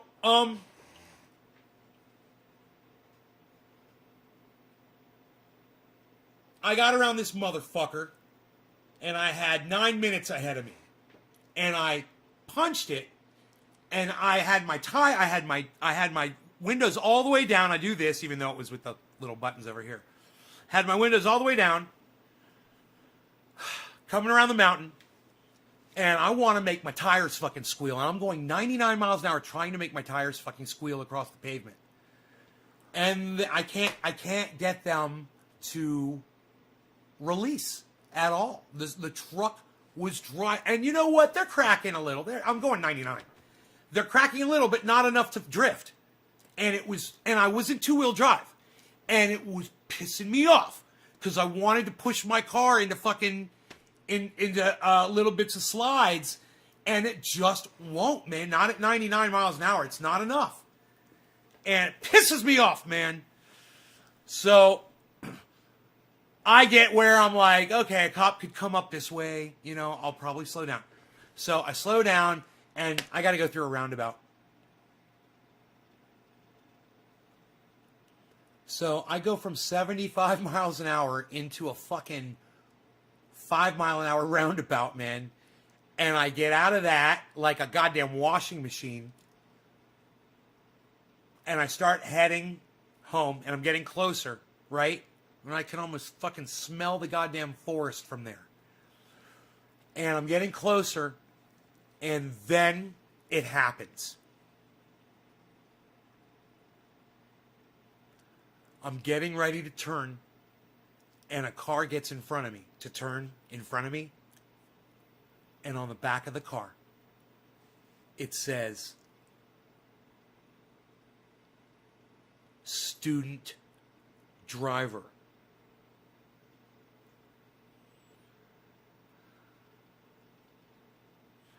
And I'm like, by this time I'm back like this again.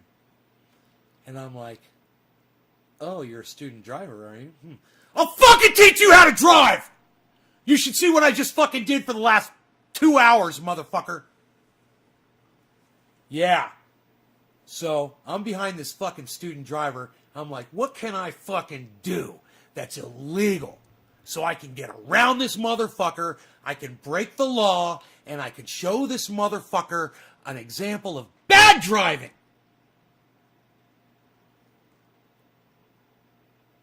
Oh, double yellow line? Perfect! Right? I'm coming up on a long stretch of single lane road where you're only going to have 2 opportunities the whole road to pass anyone, and it's a long road. And I'm thinking to myself,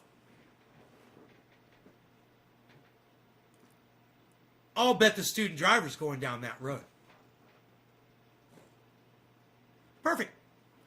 I have a perfect excuse to pass this prick. So, soon as we hit the hill, there's cars coming. And as soon as we hit the fucking hill down and there's no cars coming, I was like, right in front of that guy.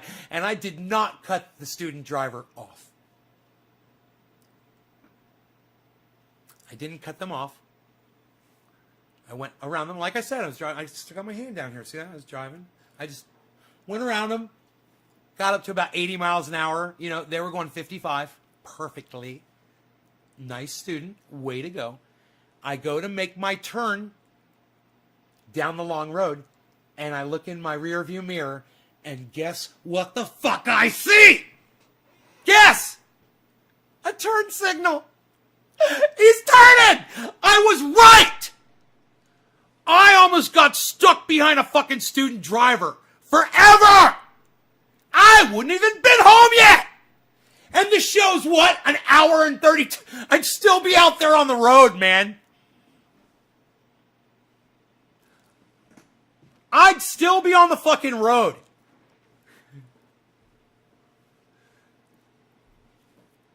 So I got on this road, and let me tell you something. I was a maniac on it. I was a fucking maniac on it.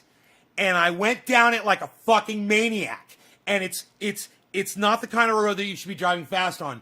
It's dangerous, man. It's very thin, and there's a lot of turns, a lot of S's, man. There's people. You know, you got to be careful and shit like that. You know, dogs running out in the road and shit like that. My friend lost his dog out on that road. So when I go by his house, you know, I go slow. Respect. But what I'm saying is, I finally got my fucking tires to squeal. I was going around turns and they were so tight, and these were 35 mile an hour turns and I'm going 65. I'm just trying so hard, and the truck's like, Arr! I'm like, yeah, Arr! Yeah, Arr! And accelerating into the turn. I'm like, yeah. Oh, dude, there's something about accelerating into a turn when your tires are squealing and you got diesel torque. Oh my God, dude, 65 miles an hour. This thing is so happy. 1,000 RPMs. Dude, 1. The fucking RPM's like that, dude. The red is like way up here, man. And I'm telling you, I'm going 65 and I'm punching my tires, squealing them, going around turns. And I was like, this is what I needed. This is what I needed. And then I hit this road. It's a really bad road. And I beat the fuck out of my truck. I beat the fuck out of it, man. Like the goddamn General League. I was thinking that before I saw that you said it. Yes, like the General League. Exactly. I beat the fuck out of it, man. It didn't catch air. I put it in 4-wheel drive. But because I almost hit a couple trees, man. I did. If I didn't know what the fuck I was doing, if I didn't know how to handle that truck, I would have gone head on with a tree. I got airbags. I don't give a fuck. I got airbags. I don't give a fuck, man. At that point, Oh, I just had to pee. I couldn't wait. I got to my driveway and I peed and I peed and I peed and I peed some more. And it made all of that speeding worthwhile. Boy, did I have to go. You know, as evidenced by the way I was driving, I really had to pee. Okay, you guys ready for the second story? Did you guys... Hey, if you guys liked the first story, go ahead and share this. The second story's going to take a little time. The second story is fucked up. You guys are going to be like, that is so fucked up.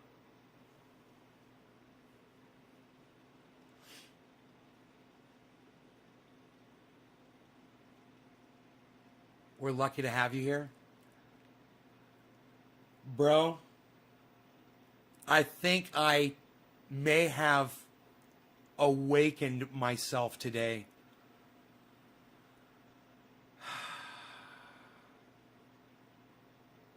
It's like, I don't ever act like that. I don't drive angry. I don't run people off the road, or I didn't run anybody off the road. But I don't cut people off, you know. And I would think this. The way I cut people off, I would think that they wouldn't have even had to tap their brakes. But if they did, good. I'm glad if they did. I'm glad if they had to tap their brakes a little bit. That makes me happy. I'm in a big fucking vehicle and I don't give a... At that point, I wasn't giving a fuck about anybody. But when I say I'm speaking in the first person like that, I'm saying I don't give a fuck. First person? I'm speaking earlier today. I didn't give a fuck about anybody today. I was unapproachable, man. You know? Yeah, I think it was what triggered me was that fucking semi. When I realized I could have just died just then. And that motherfucker couldn't have done anything. And a side hit probably would have killed me as fast as that guy was going. And it angered me. It was like the cycle of rape. You know? Somebody almost killed me with a vehicle. Well, I'm going to go take my vehicle and start, you know, putting a bunch of people at risk too, including myself. I don't know, man. I don't know what was going on up here, bro, at that moment. But are you ready for this? So I zipped the fly back up. I grabbed my bags out of the back of my truck. Get my keys, wallet, cell phone. Right? Reminds me I could charge my phone while it's sitting right here.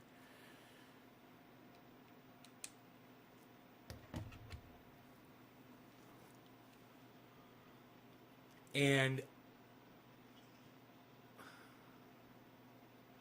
I walk up to the house, walk up to the front door, unlock the door, come inside, and it fucking smells like piss as soon as I open the door.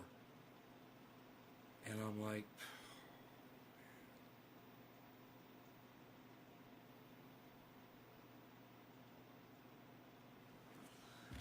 So the kids that were here, I talked to them, man. They're really great kids. They are.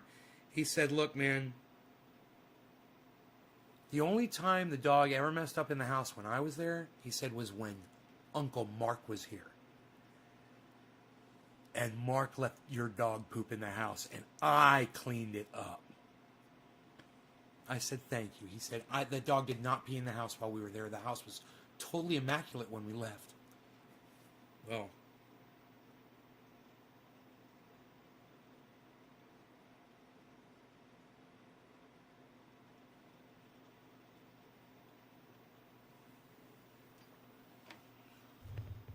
I took a few pictures.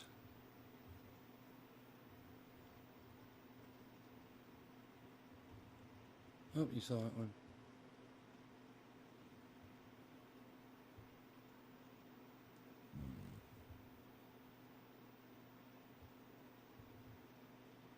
That's a good one right there, right in the middle of a hallway, right in front of all the bedrooms, man. Couldn't miss that one at all. And that's what his food looked like. all hard and shit. He doesn't even look like he's eating it, man.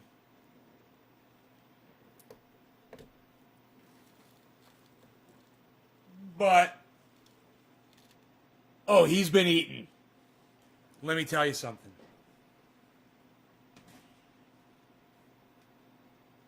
Oh, this story goes on. So just wait. Just wait.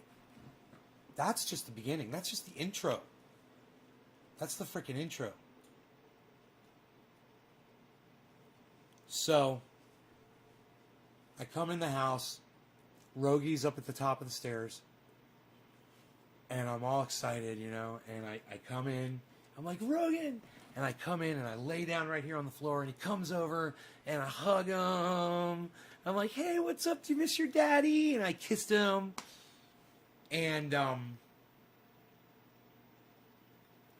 he starts sniffing my bag. And he realized there was something in one of the bags, and he was kind of distracted by that. I called him back over, and he was like, you know, he came back over to me. But then I was like, oh, well, let me get what's in the bag, you know. So I opened up the bag, and there's a bag of rawhide chews, you know, something, whatever, my mom gave me. Well, she gave my friend Billy, but Billy left it at the house, so I took it, okay? I stole Billy's rawhide chews. That's really the story. So, I give him one, and he's all excited, and he walks over there, and he starts chewing on it. He's all happy. I'm like, yeah, Rogie's got a chew. He's all happy. And then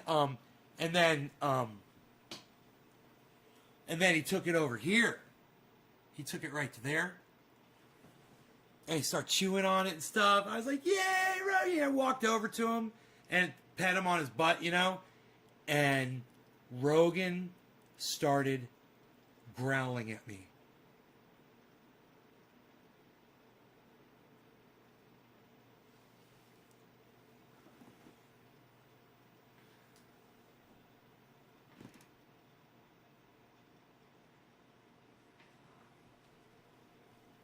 And I looked at him, and he looked at me, and I was like, well, I'm not going to fucking smack him on his nose right when I come home from a trip and I haven't seen him in 7 days.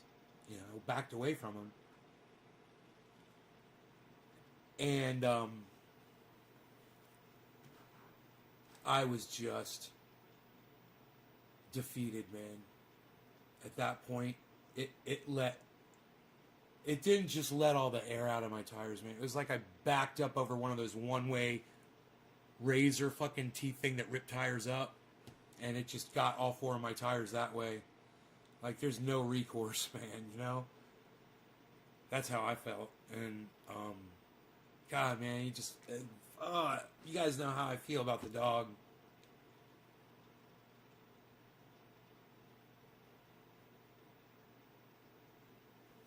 I'm sitting here in the dark. I just realized the whole time, man. Isn't that funny? I was sitting in the dark the whole time.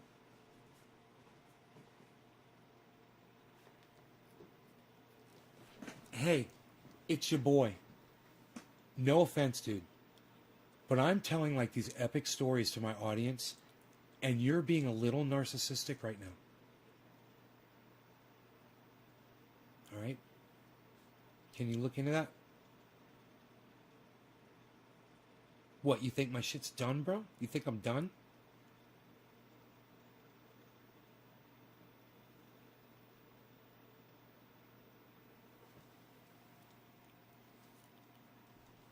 You want to talk about what you want to talk about, bro? We can talk about what you... We can talk about what we can talk about what you want to talk about, bro. You know, you want to talk about what you want to talk about? Alright, okay. I'll accept your apology. You are forgiven. It's alright. You're asking a question that had nothing to do with what I'm talking about here. It's like you're not listening to what I'm saying at all.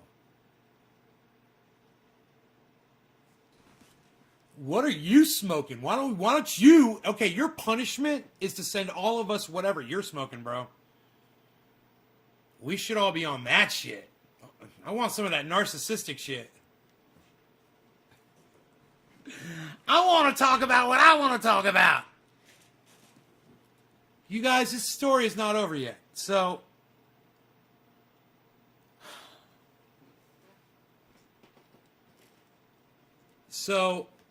I open the door and I tell the dog he can go outside, you know,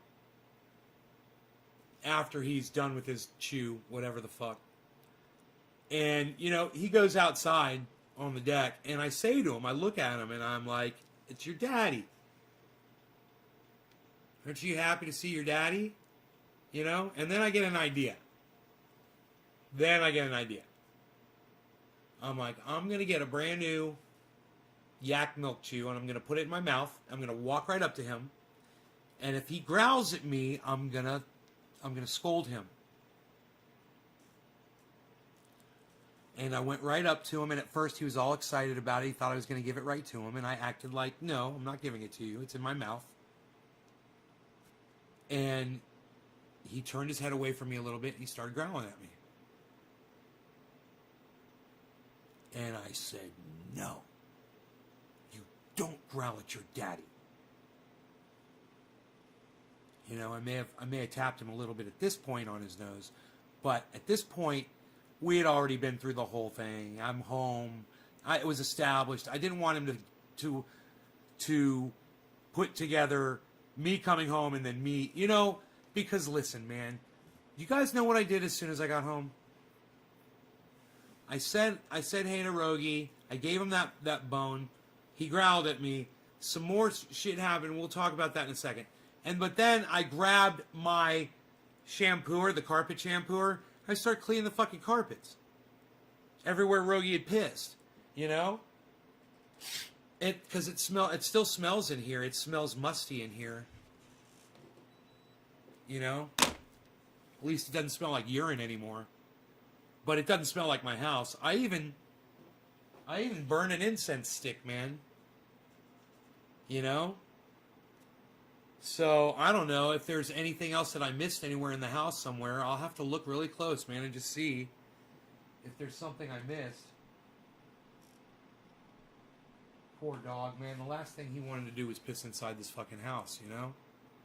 My sister's like, hey, I thought he was house trained. I'm like, he is house trained. I said, you'd fucking shit and piss on the floor too if you didn't have a toilet. You know? And you were locked inside the house, what else are you going to fucking do? You can't hold it. You can't hold it anymore.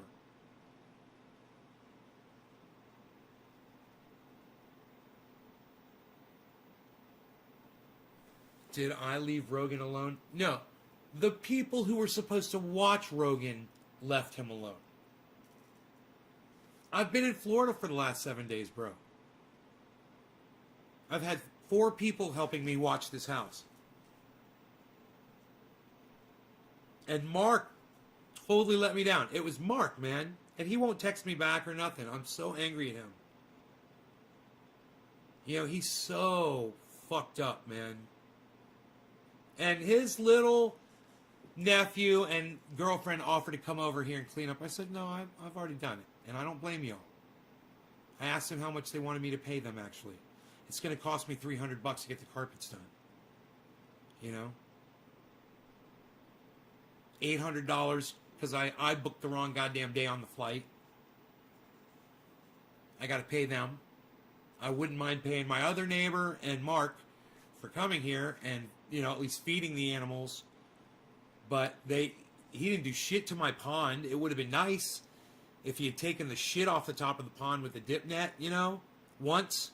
Or blown off the deck once with the fucking blower. Or swept my fucking floor one time, you know. I'm assuming they vacuumed because the carpets are actually not bad. They're not that bad.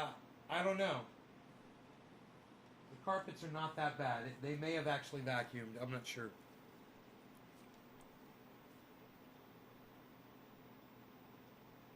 Yeah, man. Well, sometimes you gotta travel, bro. You know, sometimes your dad's on the verge of never saying another word for the rest of his life, bro. And you want to be there to hear his last words. You know? It's important. You know? That's more important than my dog. And what I found out today was this dog doesn't give a fuck about me. And I literally considered killing myself over that, and I considered giving my dog to Mark.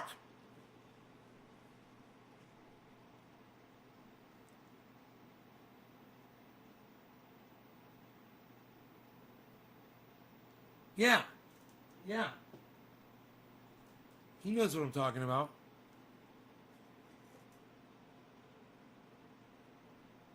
No, he doesn't, man. He doesn't fucking love me. He doesn't, man. He's a dog, bro. He's a fucking dog. And, I was fucking shocked when I came home today, man. Yeah, so he's mad at me. He wasn't locked inside my house for a week. They had people living here.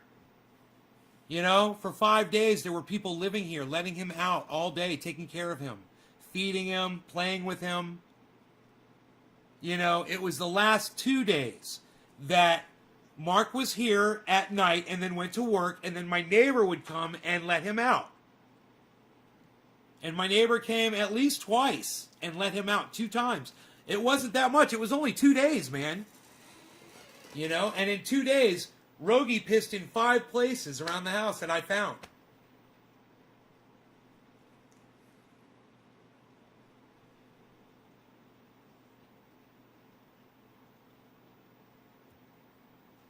Yeah. Yeah, I guess so, man. Fucking breaks my heart, man. I'm like,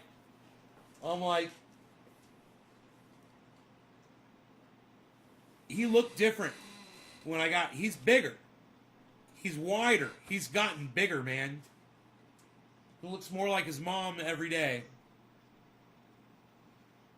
But it's like his attitude changed, man. Fucking growled at me. Growled at me twice. And that shit just don't fly, man. You know, give it a couple of days, he growls at me again, he's going to get immediately corrected on that. You want to go outside, buddy?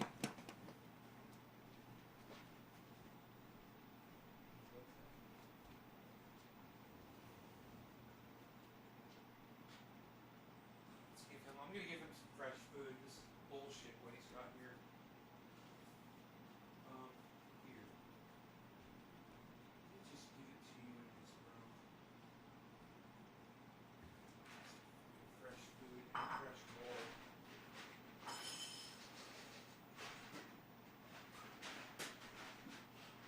Brody, you want some oil on your food? You want to leave it? Where's the oil at? Where's the goddamn olive oil? Brody.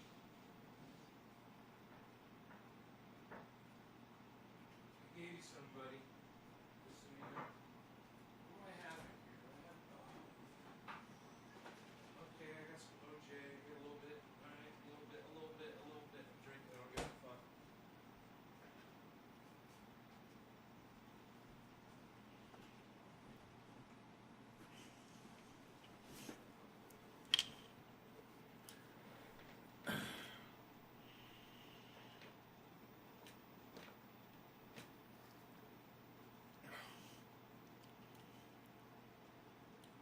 A hunk of raw meat. Raw?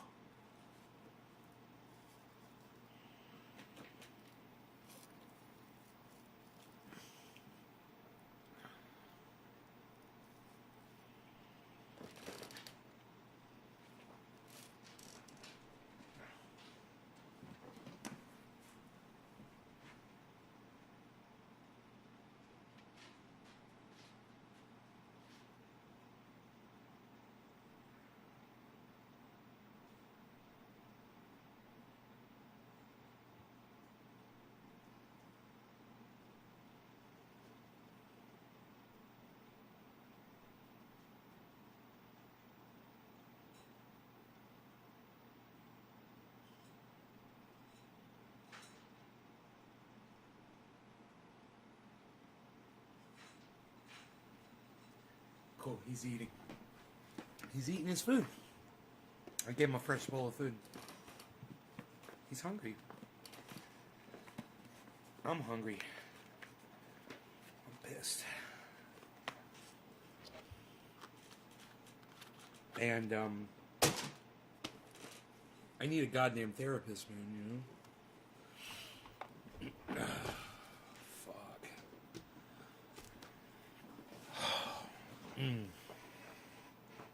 You guys are gonna have to be my therapist, I guess. I'm listening to everything you're saying. Even if I'm not reading it out loud, I'm reading it all.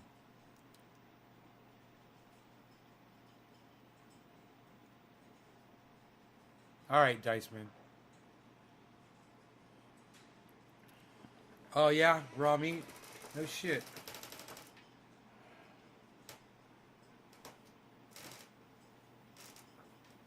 So, man, I had to exorcise those fucking demons.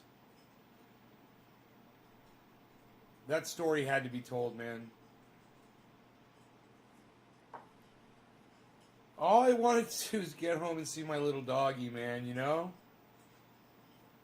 I just want to get home and see my little doggy as fast as I could. And motherfuckers be slipping. Cunts be slipping. You know? And cunts gotta pay. Cunts gotta pay, man. It ain't a fucking Sunday, motherfucker. Goddamn Tuesday afternoon, get the fuck out of my way. I never drive like that. I know how to drive like that. You know? I've done it plenty of times in the past. But I don't know, man. When I go back to Florida, I don't know, I bottle things up, you know?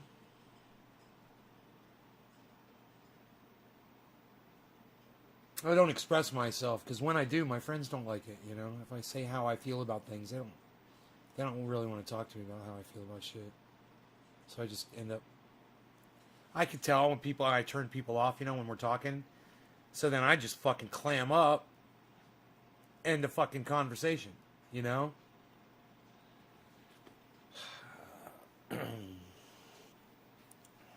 So, you guys are fucking psychos.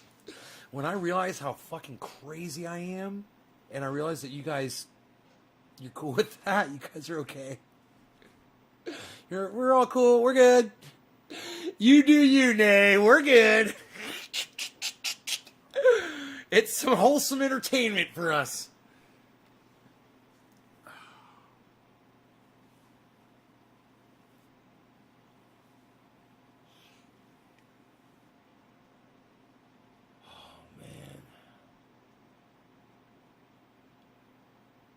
Right? Billy, exactly.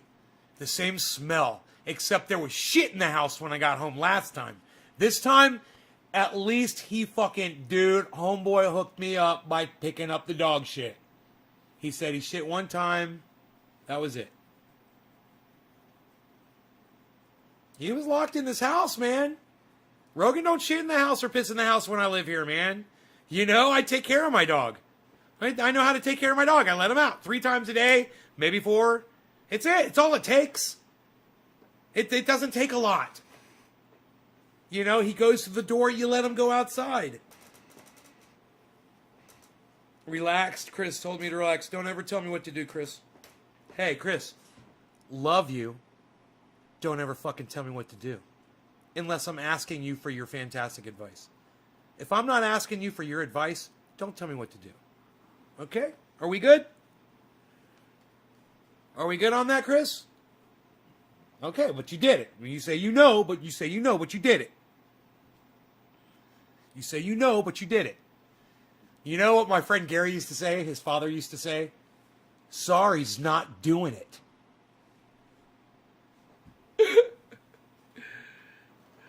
My guy, all is well in the world. Be a zombie and get in line. Yeah, right? I had to. Sorry, I know, Chris, you're good, man. I need it. I need a good talking to. Like that talk I had with that girl on the... hey, man, I hung out with my friend Shannon. I wish I had a photograph of me and her together. I didn't think to fucking take one because I'm an idiot. But, man, she's beautiful, man. I love her. I love fucking Shannon, okay?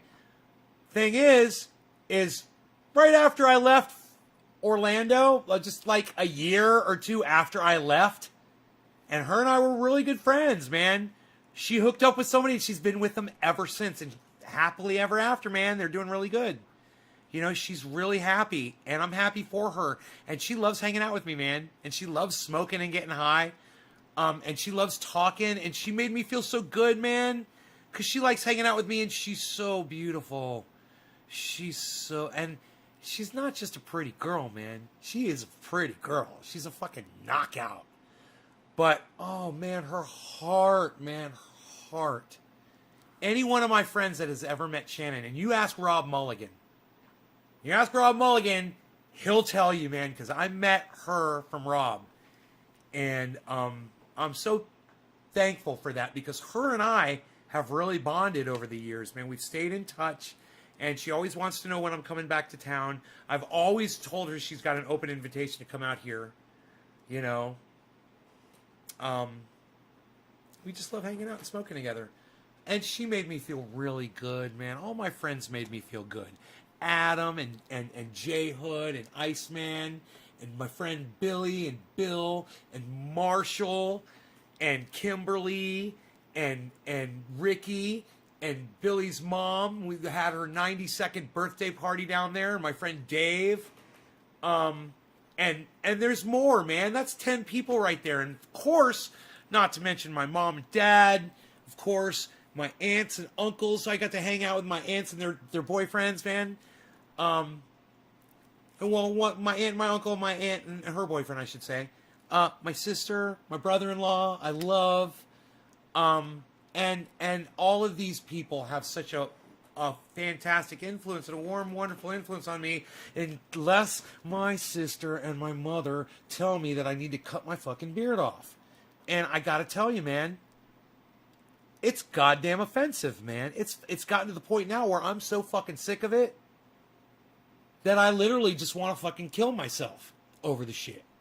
You know, it just adds. It adds. I know when I say this shit, it's fucked up, man. And I'm sorry, man. I'm sorry I keep saying kill myself and all that shit. It's not as bad as that, man. It's just that these things all fucking add up. And, man, I guess I hadn't smoked cannabis all freaking day. You know? And, I'm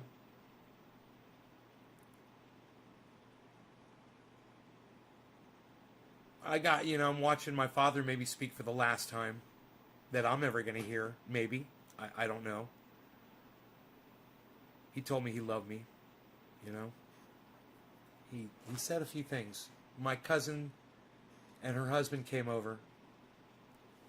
And my dad lit right. That was another thing. That's another thing.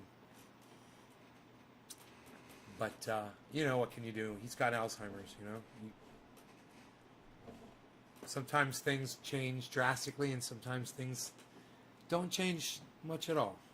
And that's fucked up. But, you know, it's part of this, unfortunately.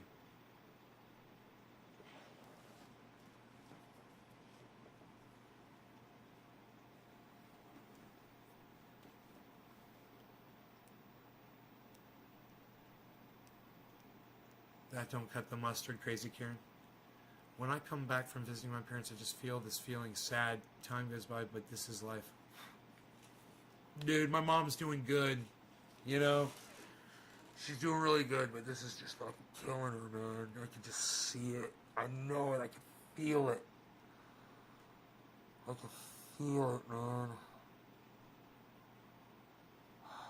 Fucking, he's killing my mom, man, you know? My dad is killing my mom right in front of me.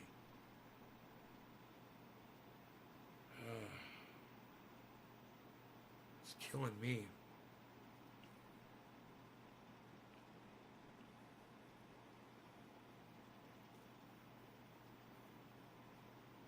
You said get a breast reduction? Oh, is that it? Is that big beard like women's large breasts? Really? To a woman? Really? You don't say! Let me brush it out. Let me brush that out, man. I gave all my friends away my triage oil, man. I gotta send some out, actually. Promised everybody some. At some point this week, I'm probably gonna be shipping that out. Thanks, Kathy. Yeah, it sucks. Thanks, Tonka.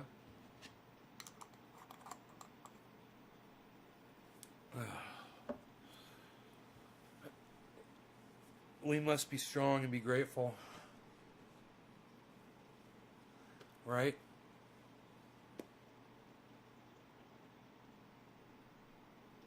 God, and then this fucking loneliness is going to set in. It's going to fucking drive me crazy over here, too. You know?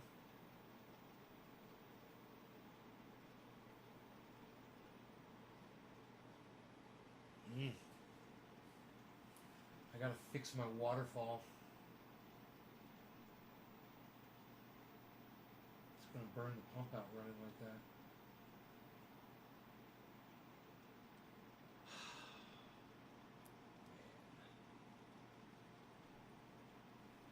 Clean that pond. I got so much shit I gotta do. Alright, so you guys are great. I hope you enjoyed the 2-hour video. You want me to keep going?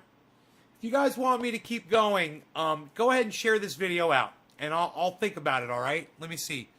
Oh, look at all this coffee I got!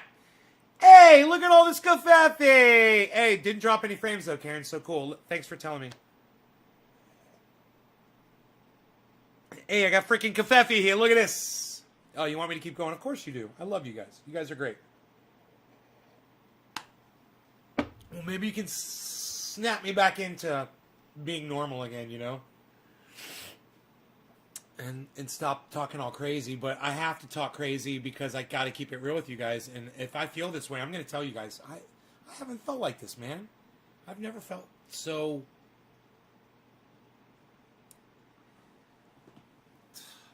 so fucking vulnerable, you know. When I was out on that road, man, I was so triggerable. I was just like, it wasn't a power thing either, man. I just want to get home. Yeah, I got a big truck. I mean, I can fucking destroy shit with it.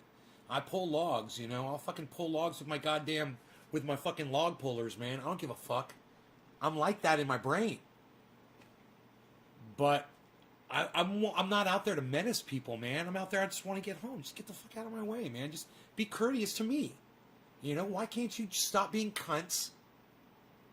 Stop being fucking cunts and look in your rear view mirrors. Use your turn signals. And when there's a line of 20 cars behind you, get off the fucking road, you stupid fucking cunt. When in Rome, act like a fucking Californian, you fucking douchebag. Alright, you douchebag Floridian fuck nut.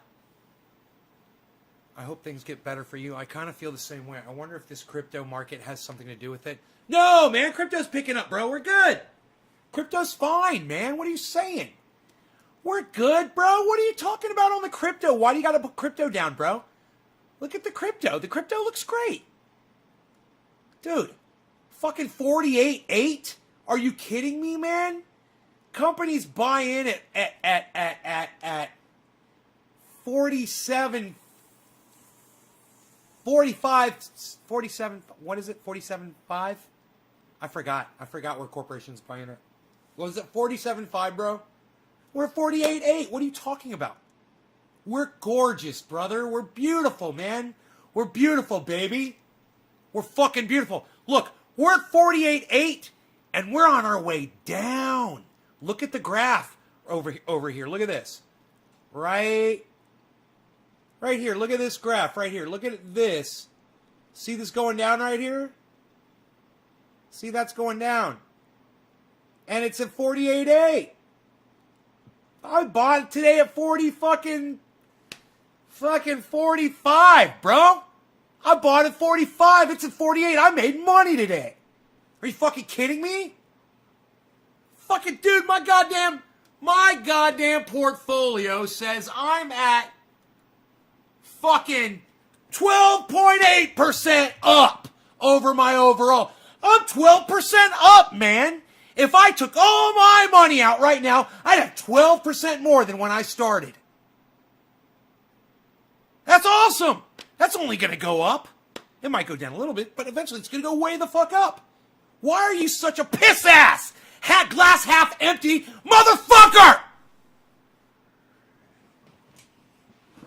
I digress. I'm sorry, Killer GB. It's good to see you, bro. It's not at 48, it's at 42.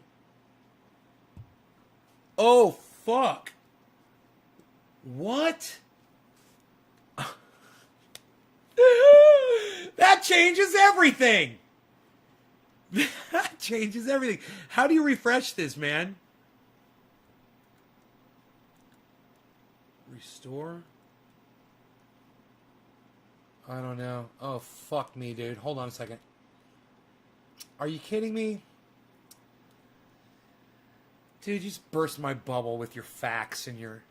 Yeah, I know. I gotta restart it. Hold on. This is where it's stuck at. But my portfolio is 12% up. Ah! That's live. That's fucking live. Yeah, that's fucking live. That's fucking live. 12.88. I'm almost 13% up on my even when the market is crashing. Okay, so I'm down on my Bitcoin purchases a little bit. Hey, man, okay. So we'll buy in. We're going to buy in a little bit. Let's buy the dip. Let's buy the dip. I like French onion. What about you? Don't say Bert Bubble. Something is wrong. Ooh.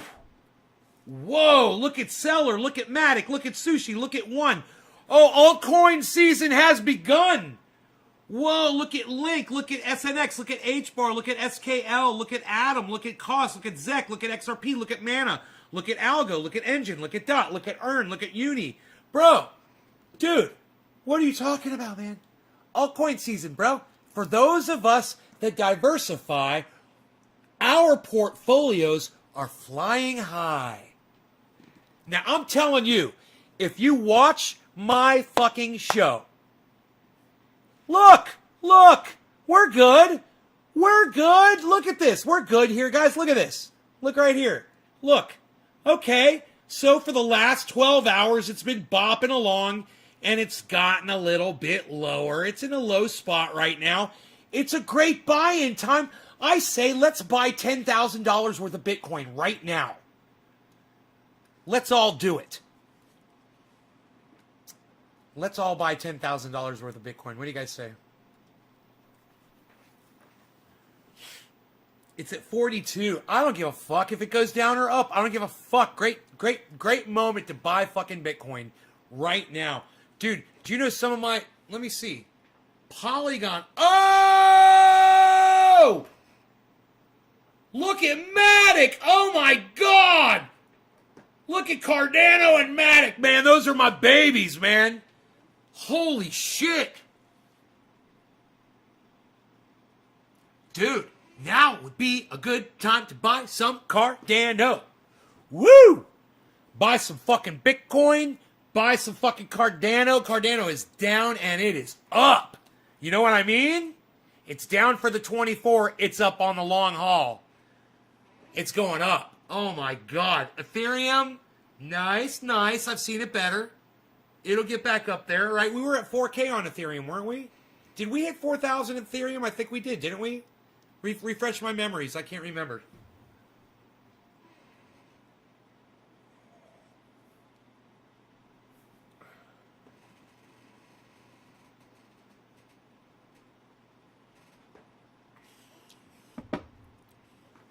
We're good. This is a great buy-in time.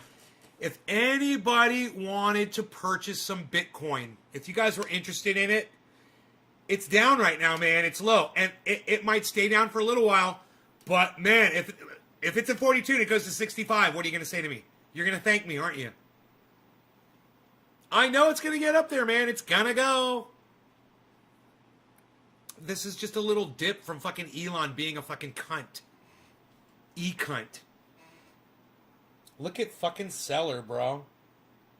Look at fucking Seller. Holy shit. How much seller do I have? I don't think I have any. Seller. Damn, it's too bad I didn't have more, man. Oh. The thing is, seller's kicking ass, and I don't have a lot of it. I don't have a little bit. So it's not really affecting me. If seller drops, though, it would be good to remember to get a bunch of that. It's only 6 cents right now, seller.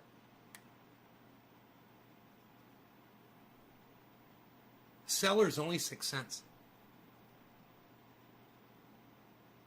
But it's 43% up right now. It's never good to buy something when it's up, you know? But it's only 6 cents. It's 6.68. So it's 7 cents. 8,570, 8,550, 8,580, 8,670. It's going up. Has the market at a high fear right now? The fear euphoria market? Where's my doggy? Oh, he went outside. Here, let's get rid of that.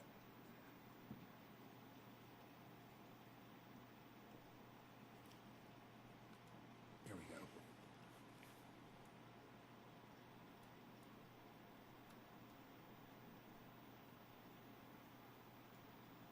Man.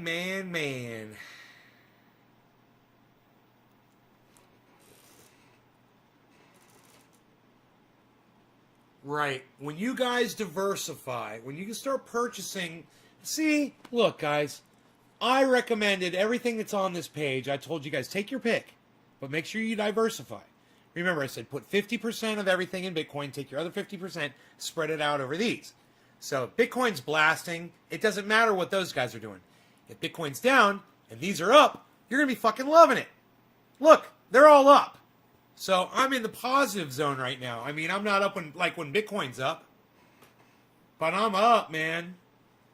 Hey, man, did we just move up on Bitcoin to 43? Weren't we at 42, guys? Oh, shit. Hey, man, if you guys want to buy Bitcoin, I'd buy it right now. I think it just fucking hit its bottom. Oh, fuck, dude. Where's my fucking buyer at? Let's buy some Bitcoin. I'm buying some, man. Fuck you. I don't give a fuck. I don't give a fuck. I don't give a fuck. Give me some of that. Fuck you. Give me some of that 43, son.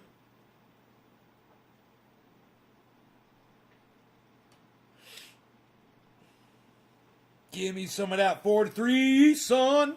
What? What? Give me some of that 43, son.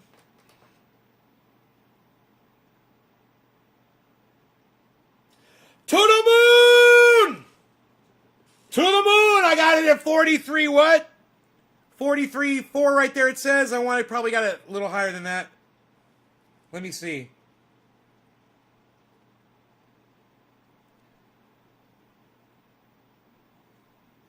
I got it at 43.4. I got it at 43.4 using Cash App, guys. Highly recommended. Highly recommended. Highly. Highly. Highly. Hey, man, I'll show you how to buy the dip. I'm an LTI. That's a long-term investor. Okay? I see the market when it's low, and it's dipped down for about 12 hours. Look, I'm looking at this dip right here. I'm looking at this. Dippity, dippity, dippity, dippity, dippity, dippity, dip. And all of a sudden, what do I see right there? Rip upwards. So I'm like, oh, well, it was at 42. I should have bought it at 42. But you know what? And I wanted to. And I didn't. I sat around with my dick in my hand, and I didn't do anything. And I didn't fucking get the goddamn. But you know what? Now's the time, because it's on its way back up. And for those of you who thought, man, it's going to fucking crash. Dude, I'm looking at an upward trend right now over a long-term period of time, over 24 hours. And it looks really healthy on that big-ass scale. Imagine how it looks on the little one. You know, imagine how it looks on the small scale, on the 24-hour. And when I say 24-hour, I mean with 4-hour candles and shit. You know? I have a feeling it would look really good. And you know what? Oh, I just looked at it. Oh, fuck. What did I just say? Look. What did I just say? What? Not you. Not you. Not you. We want you. And you, and you, and you, and you. We want you right here. Look at this. What is this? What is this right here? Look at this. Look at this fucking spike upward that I just saw. I put on candlesticks and I'm like, oh, fuck. Okay, now it's finally breaking down. Now that I pointed out to my audience, it's going to be a little bitch. Okay, be a little bitch. Bitcoin's going to bitch out on me. But that's okay. Because this is what it does when every time I purchase it. It drops. Because I think a whole bunch of other people were thinking just like me. And we bought a whole bunch and we dropped the fucking price of it.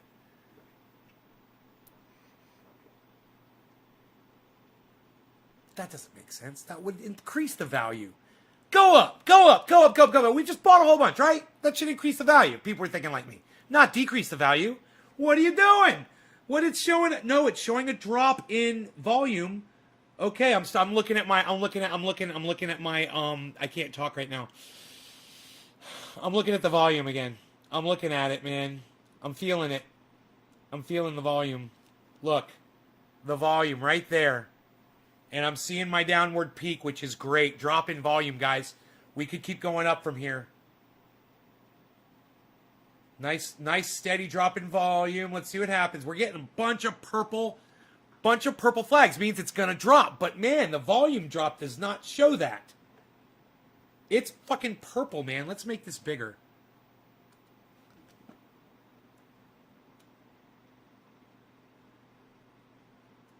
Okay. And let's do this.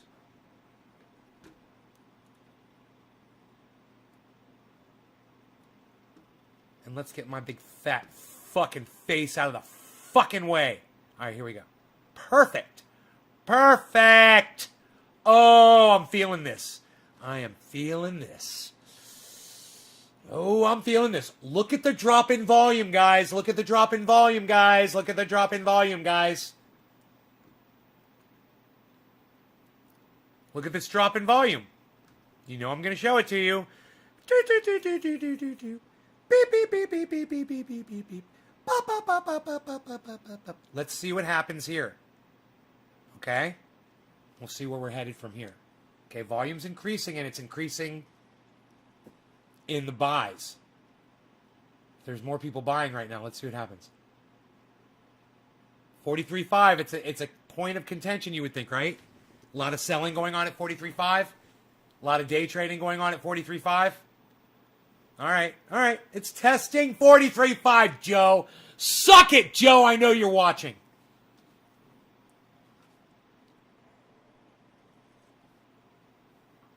If Joe was here 2 hours ago, he would have said it's going to be testing 43.5. And I would have been, the fuck it is. Let's stay and watch. It's supposed to test 43.5, everybody. Joe said it's on the Elliott curve. We're going to find out right now. My bad. Elliott wave. Come on, purple flags. We've got a nice drop in volume. And look, there was actually predictors for this uptick, guys. You know, we had that going on too.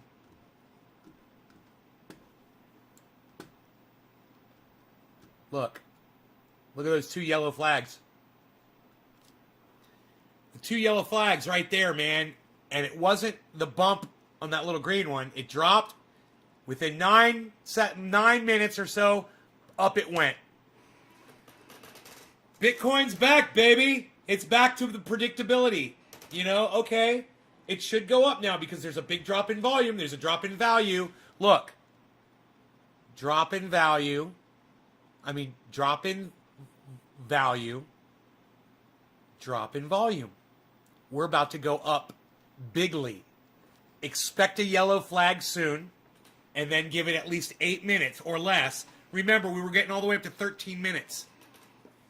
That one lasted, after the two flags, was 1, 2, 3, 4, 5, 6, 7, 8. Okay, let's get the yellow flag right about now. This should be perfect. Oh, look. This is a setup for a yellow flag, guys. Setup, setup, setup. Because they're both slanting downwards. Now we got our green. We should get a yellow flag!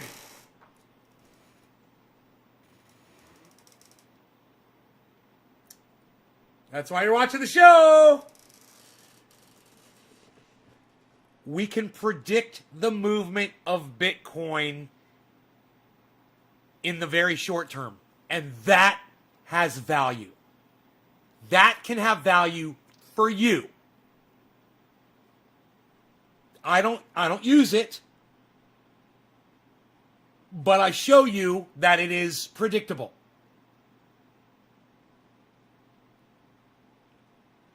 And there's a second yellow flag. We're about to go uptown, girl. All right. You know what? I want to dab my own stuff here. Look at this. Shut up. You're no good, you. You're no good, you're no good, you're no good, baby, you're no good. Shut up. You're very good, you. You're very good, you're very good, you're very good, baby, you. You're very good, you. You're very good.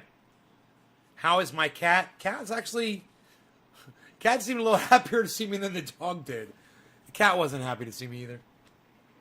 Look, the dog's not even in here with me, man. The dog doesn't even give a fuck. Let me see where he's at.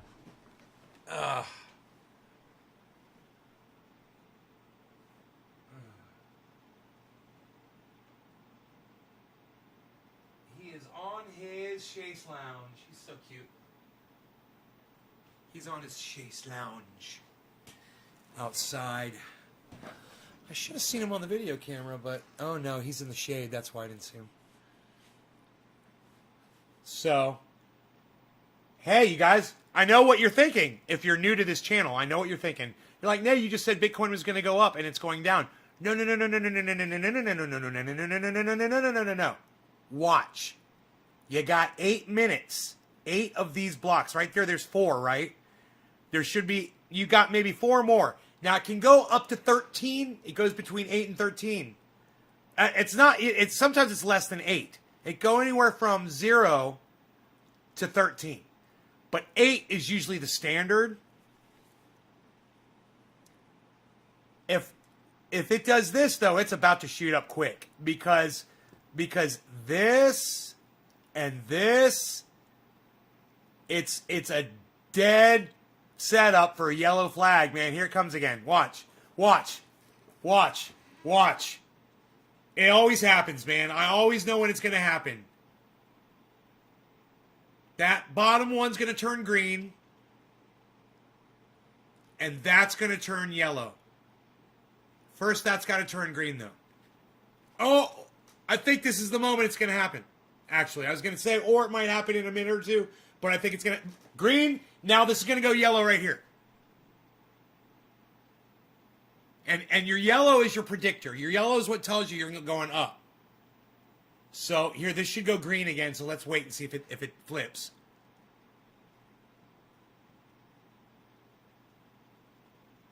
Total setup, man. This is a total setup for it going up. It's all about to happen.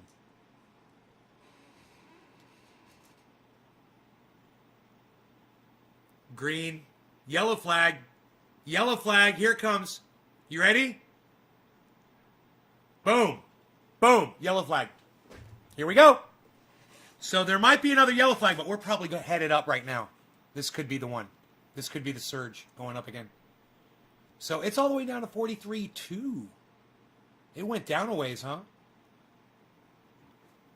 Oh, up, wait. Up. Got a standoff here for a second. They're dragging it out. We're going up.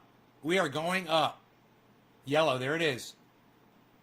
The yellows aren't holding, and that is concerning for sure. That is concerning me.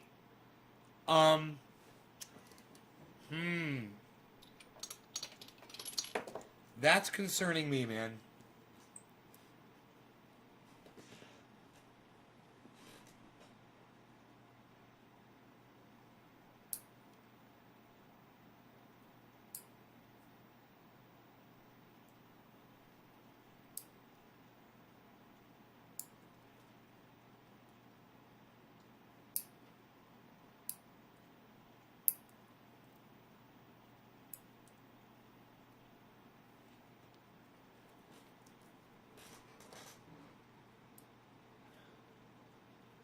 See the curve? Look, there's a J here, guys. Look at this J. This is what you want to look for. See this curve right here? There's like a curve. So that's the bottoms are getting higher. So that's showing you that you're about to turn around and go up. This is all leading to an upward shot.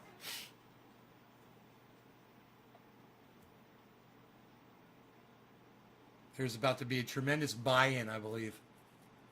43.2. Should I buy more? 43.2 right now? Yeah, I think it's going to go up.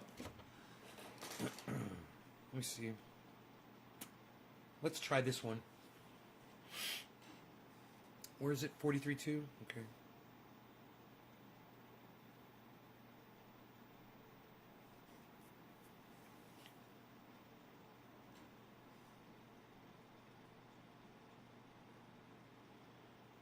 $43.2.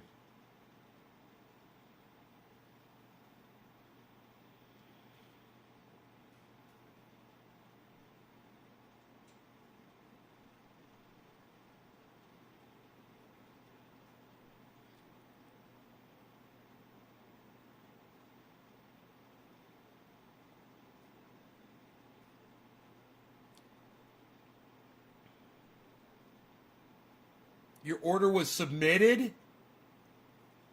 We will send you an email when your order status updates.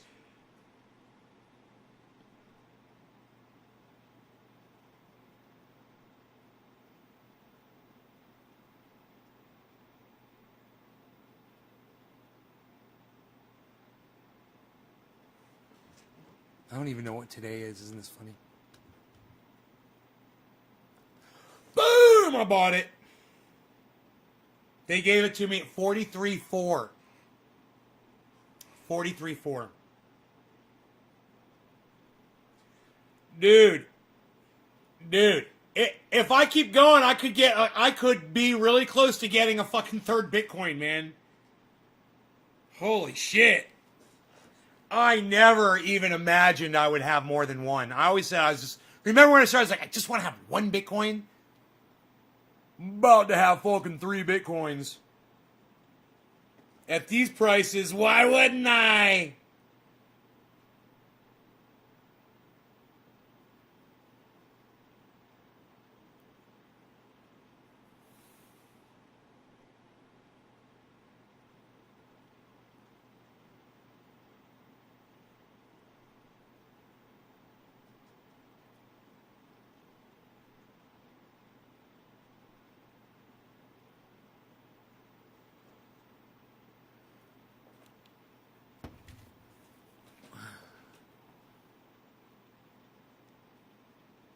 Well, you shouldn't clip your toenails on a fucking plane. That's gross. I shouldn't clip my toenails on this live stream. But I love you guys. It's like we're fucking family. I think I could clip my nails in front of you. But on a plane, you're fucking sick, dude. That's disgusting. You shouldn't fucking do that. That's disgusting. You are a disgusting person. I'm in my own home, bro. I'm not on a fucking plane in a public place clipping my fucking nails. You know? There's germs under your nails. Dumbass. God, what's fucking wrong with you? What is wrong with you? God.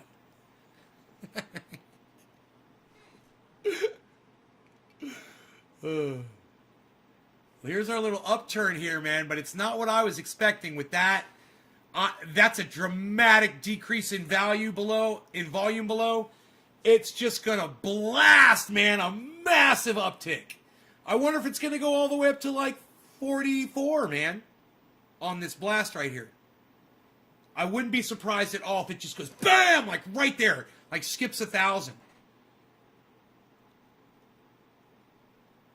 It's just, you can feel the pressure building up, man. How far in are we? 1, 2, 3, 4, 5, 6, 7, 8, 9, 10, 11, 12. Oh my God, dude, 13. It should happen on this 13th, on the 13th one. You know? That was where the predictors were, right? They didn't hold, and that was weird. They didn't hold. Yeah, we've got no predictors. So I can't remember where in here we had any because they didn't hold, and the fact that they didn't hold isn't a good sign. I'm not used to seeing that. I don't know what that means. I think maybe it was a tie. It didn't win in the buys. I think if it wins in the buys, it goes yellow. If it wins in the sells, it goes purple. That's what I think, and it's very close. But it's showing the direction it's about to go. Dude, this is 13th. This is the one. And it's red. It should go green. It should blast right now. It should just go fucking BAM! Through the roof right now. All the predictors say it should go up and just blast right now. 13. This should be the one. There's our yellow flag. Come on. It should be strong and it should blast. Come on. Green. Go green. Turn that yellow into green, man. There you go. Blast it right now. Blast it right. No. Don't go yellow again. Don't you do that. Don't you fucking dare. You go green. We're going green. This is it. This is fuck. Come on, man. This is it. This is the 13th. This is the one. I can't believe the struggle right here. I'm not thinking about human intervention here. 43.2 is 43.3. Is it testing 43.3? I don't know what the fuck's going on here. That was 13, man. That's 13, man. The whole world is fucking gone upside down if this does not shoot upwards. Oh my God, what is happening? I can no longer predict Bitcoin on the short term.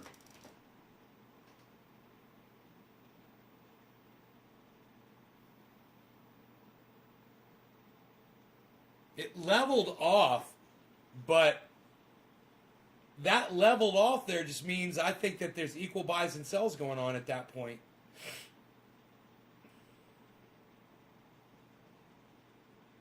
Holy shit.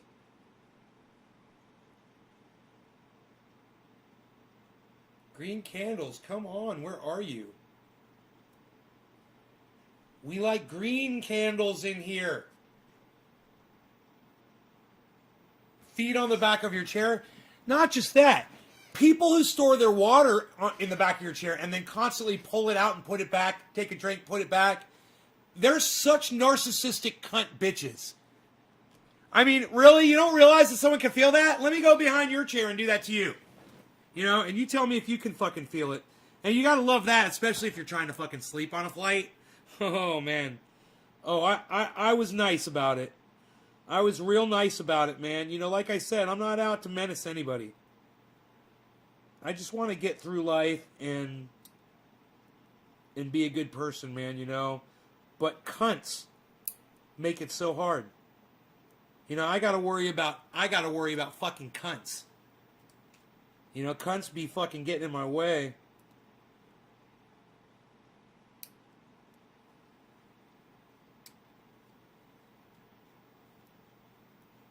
You know?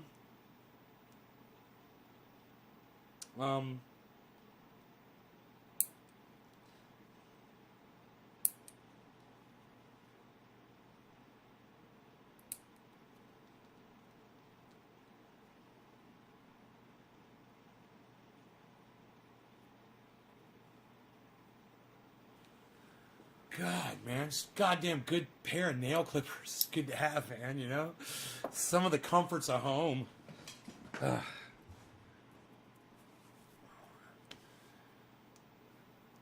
Has anyone had the any side effects?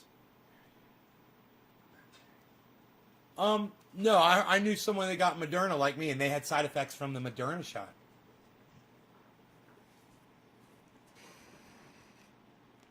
Is Rogi back in here?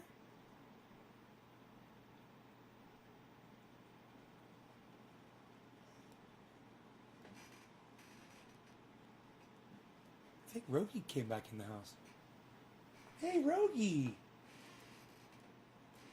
What's up, bud? Rogi's back in the house. You want something? You want me to get you something special? Here, I'll give you something special. Nice. What do you want, buddy? You want cookies? Something?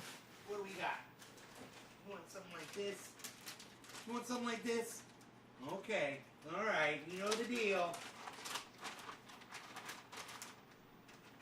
High five. High five. Rogie, sit. Rogie, sit. High five. Good boy. No growling. Good boy. High five. Good boy. There you go. That's all yours. I'm not going to fuck with you, okay? I'm not going to try to pet you. I'm not going to go anywhere near you. That is all yours, buddy. All right? Those are called chompums. They're pure hide, slow roasted, beef hide chews. Chompums. Dogs love them. Oh, we're down to 43-1. Wow. Slow crawl downward, man. I have lost my ability to predict Bitcoin. It's got to be refigured, man. There's something different about it now, because this is completely, look, man, look. Man, look at this. Get you guys out of the way here. Look. We've got the longest walk down. We've got the longest slow walk down. We should be blasting. We've got predictors, man. We've got a solid yellow right here. That's what it was. That's what it was. That's what it was. I predicted on the yellows and the yellows didn't stick. Look. That's what it was. I think we're okay. I think we're still good. Here, look. I'm just out of practice. Look. These definitely triggered, man. Those triggered too. Those triggered too. So we're good. We're good. These triggered. That was a weird walk down, huh? All yellows and then finally. That's good to see, though. That's good to see how it's behaving. And then we've got a predictor here for this, but what a drop. And we've got predictors. We've got two predictors for this.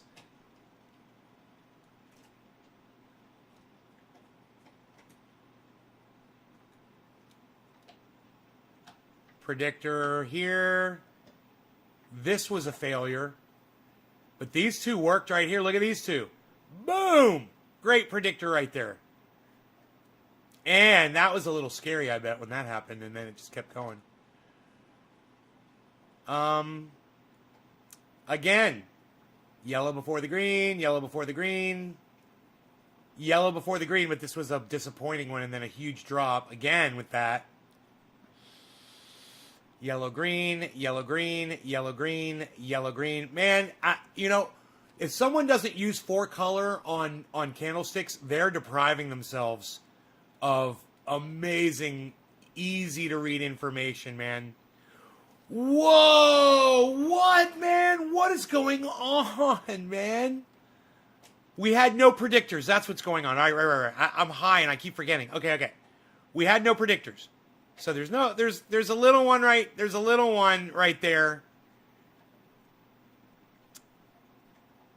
But nothing else is staying. And, here we're getting a J. So maybe something's going to go yellow now.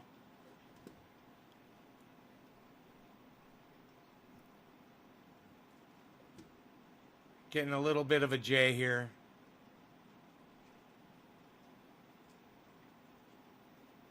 Dude, I just lost so much money buying Bitcoin. It went down from where I bought it. I knew it was gonna. It always does. It always drops after I buy it. Always. Every time. No matter what. Always. And I'm like, oh. But then the next day I'm like, yay! It's almost always like within a few hours it starts blasting again.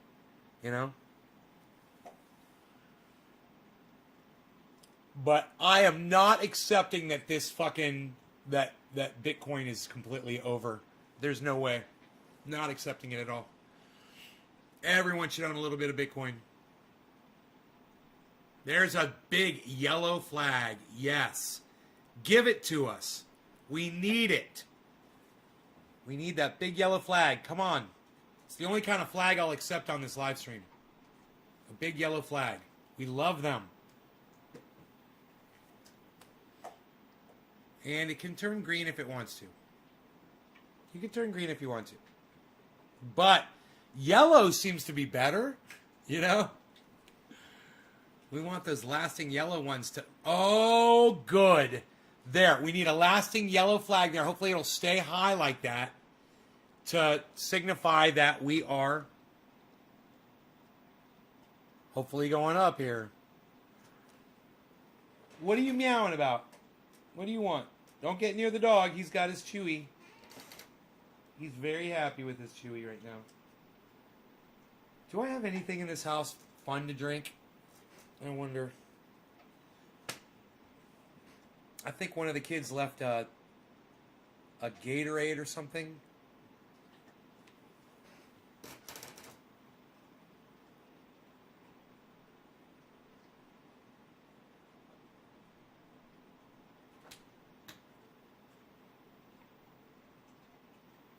Hopped off from my uncle. What's the discussion? Tula.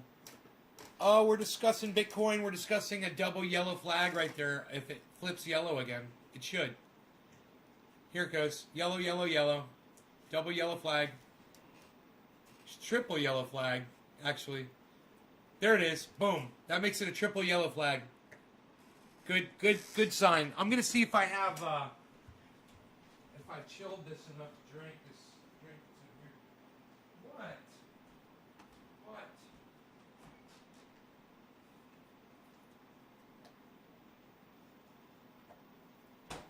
What? What do you want?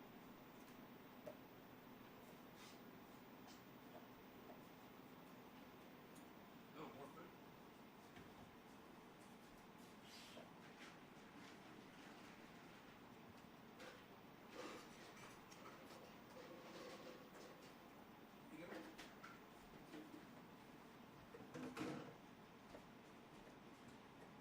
You have to zero Gatorade here.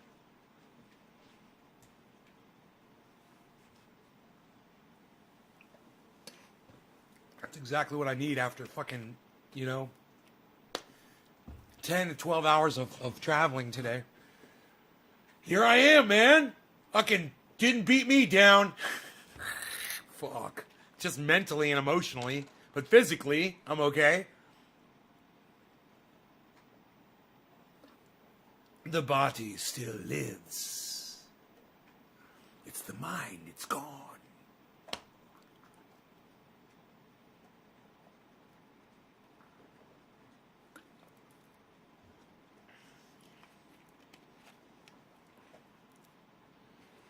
All right, so we're seeing double yellow flags and we're hoping for an uptick here in the Bitcoinage. In the meantime, I say we let them go into a dab.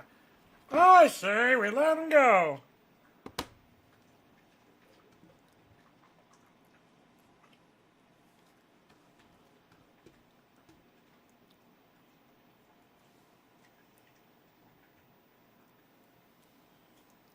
Here we go. Here we go. We've got a solid yellow marker. We should get some upward movement now. But that red volume is so weird. That should go green down there. Huh. Maybe this isn't the one.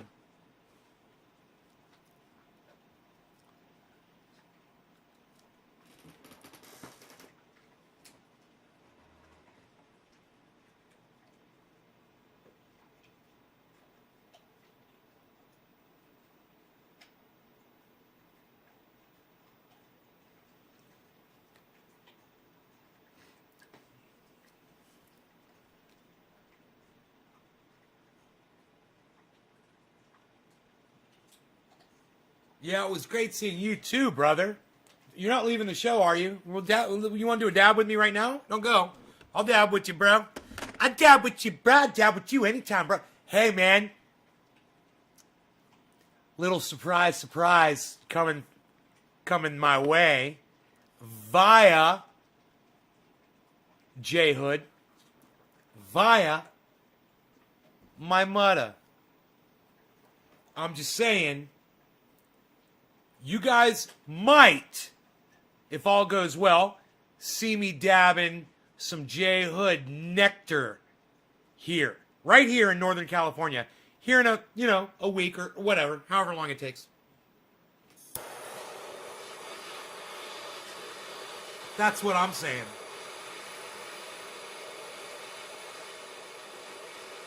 Yee! Yee! Deep in the paint, son! Deep in the paint! Like J-Hood, did you hear when I was talking about my car today and I said deep in the paint like J-Hood says? I was getting deep in the paint when I cut off that water truck.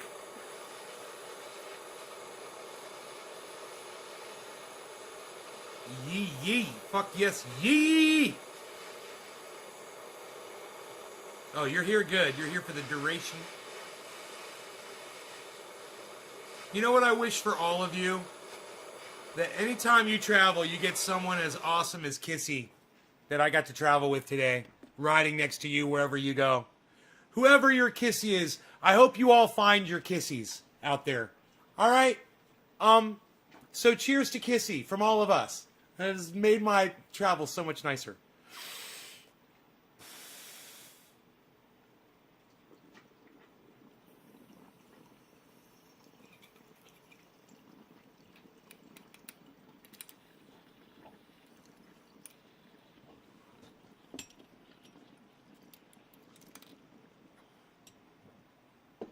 I hope I find my Kissy one day too.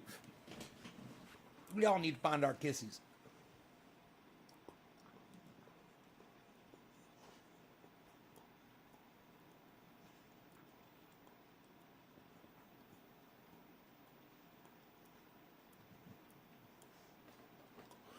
And yoga jeans wouldn't hurt, I'm just saying.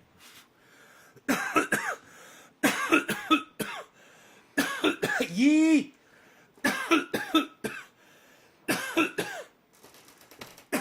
God, who was the genius who thought up the yoga pants jeans? Oh my God. You fucking genius. You fucking devilish genius, you. How dare you? How dare you? Where's Enoch? I was in Texas today, son. Where's Enoch? I was in fucking Texas. What? Yee? I was in Texas. I was in Arizona. Not Arizona. What does it matter? I was in Florida, Arizona, Texas, and California. All in a week. It was a whirlwind tour. It was a whirlwind tour. It was a goddamn whirlwind.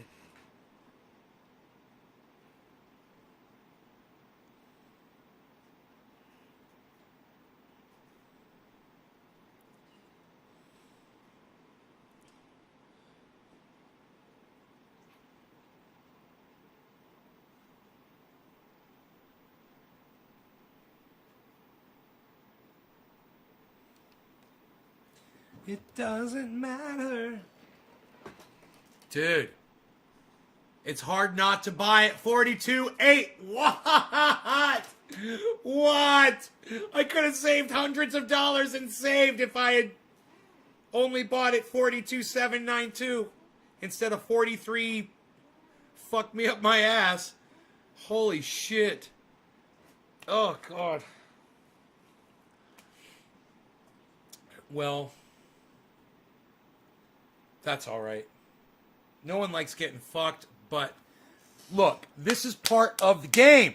I told you guys this. So you should all be mentally prepared for exactly what just happened to me to happen to you when you purchase crypto.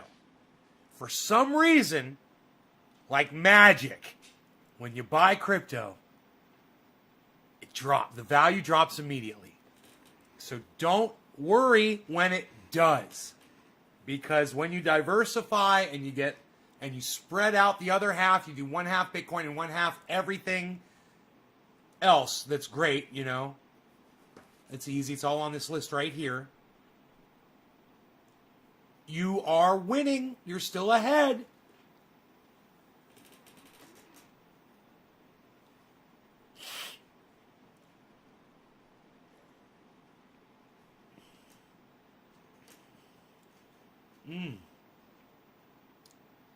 Psh, unreal, pal. Hold on. What am I holding on to, Trendy Nick? 42.8. I want to make another purchase, man. I want to make another purchase. I wonder if I could. I'm buying the dip, son.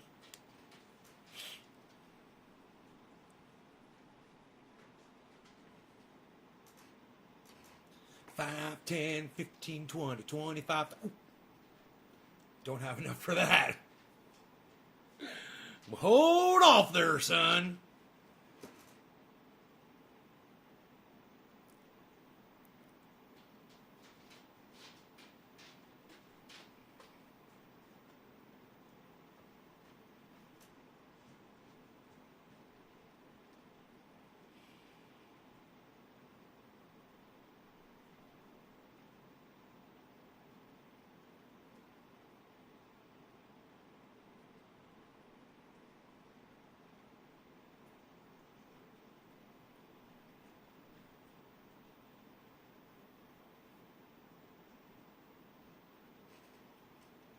They got it. They got me for 43.1.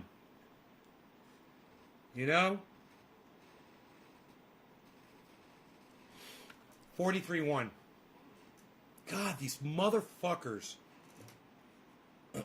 Such dicks. It says 42.7, you motherfuckers. Whoa, they changed their processing page. Holy shit, there's an update to their software.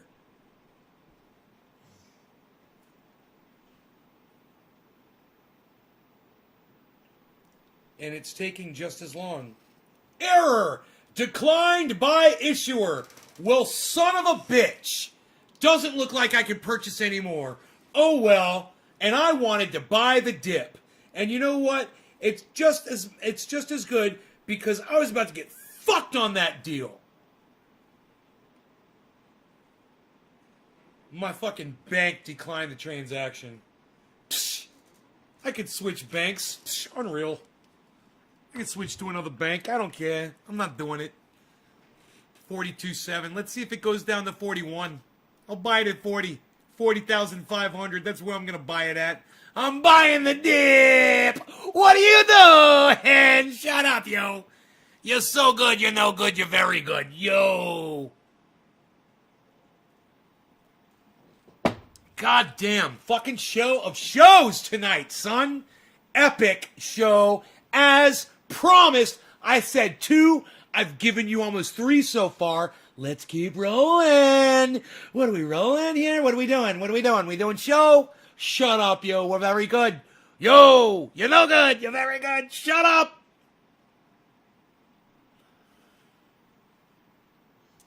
You would think I'd be like this when I'm driving my car down the road. And you know what? If I was, I'd probably be a better driver. But I'm pretty quiet when I drive the car. Until I put my fucking finger out the window and I said, "Fuck you, motherfucker!" Like that. And there, like I said, there were 20 vehicles behind him that saw me do that. And they were probably, all 20 of them were like, yeah, look at this douchebag. None of them could get around that son of a bitch. None of them. They got stuck behind him for like 2 miles, probably 3 miles before it opened up. And then only a couple could go. And they had 2 semis back there that had to pass him. So they all were getting fucked. I had to get home, man. You know, the longer I waited, the more piss was going to soak into my fucking carpet.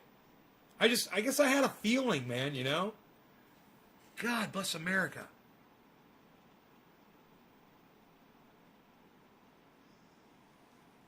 God fucking bless America.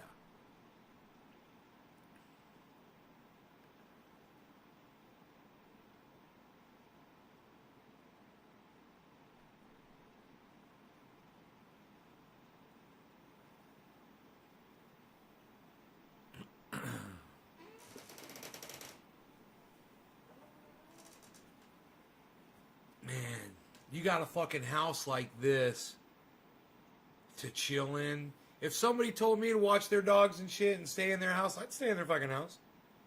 If it was like this, dude, I'd be living large, bro. I'd be fucking partying, man. Oh my God, I'd be loving it every day. I'd be watching shit on YouTube, TV, relaxing outside, son, fucking doing my podcast, going outside on the deck, going out to the fucking the pond over here, taking the dog out for walks, doing all the things you see me doing here, man, you know, and loving it, having fun. I don't understand why it's so hard to keep people in my fucking house, man. God. Fucking man. The dog wouldn't have pissed in the house if there were people here to let him out.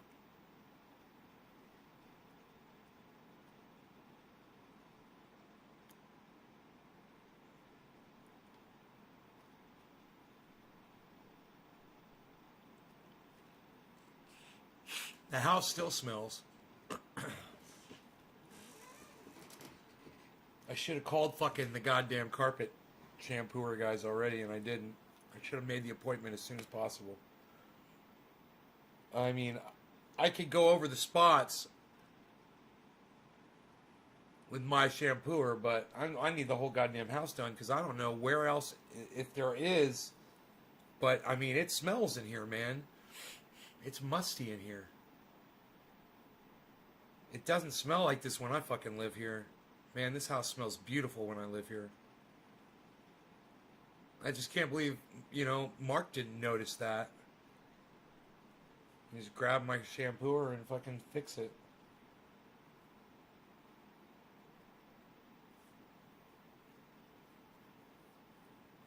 Text me.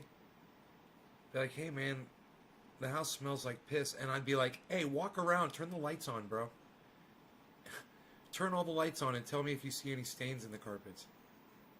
Right in the foyer, bro. Right when you walk in the house. Big old fucking... Right there, man. And that's the one that probably stunk up the whole goddamn house right there.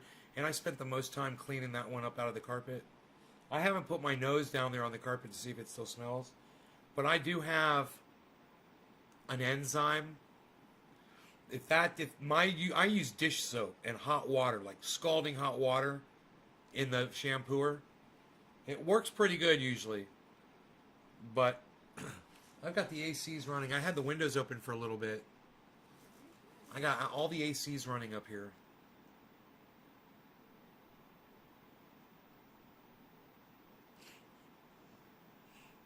Let me see if I can make that fucking smell go away. You know what I mean?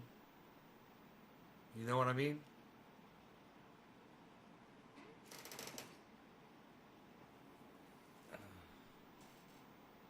My bank declined it.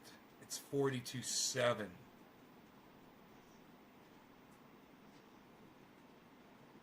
42.7 and dropping. 42.6. How low can it go, man? Where's the dip?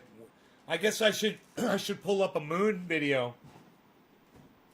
I'll bet the last moon video will tell you how low this is going to go. You know? You guys want to check it out? We'll check it out together.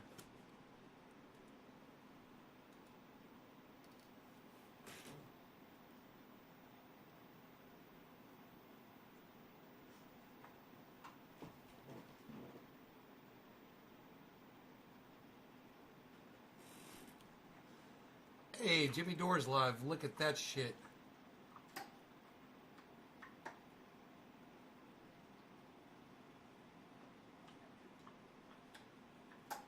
Urgent warning. 3 hours ago. It's fucking... BitBoy is... okay. Well, BitBoy Crypto did one 3 hours ago. Okay, let's go to the Moon's channel.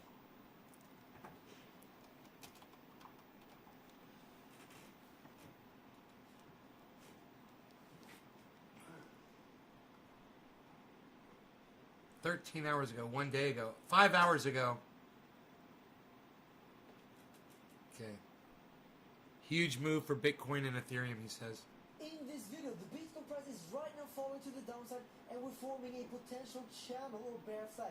Are we going to see a bearish continuation, or are we going to see a bounce from here? I'm going to tell you what I believe. And don't forget to claim your $2,000 bonus over on Phoenix. Only 7 days left. The link is down below as always. And guys, look at Ethereum. I'm going to show you my next big trade on Ethereum. This is going to be legendary. You don't want to miss out. And if you think that sounds interesting, then I think it's...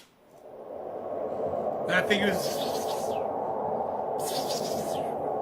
Hello guys and welcome to the moon. My name is Carl and I'm going to bring you this cryptocurrency video. Let's take a look at the Ethereum price first of all, because what we're seeing here might potentially be the next big trade for us here, and I'm going to show you why.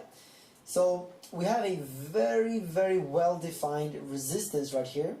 Previous support turns into new resistance as always, right? And what I'm seeing here is a potential inverse head and shoulders like so.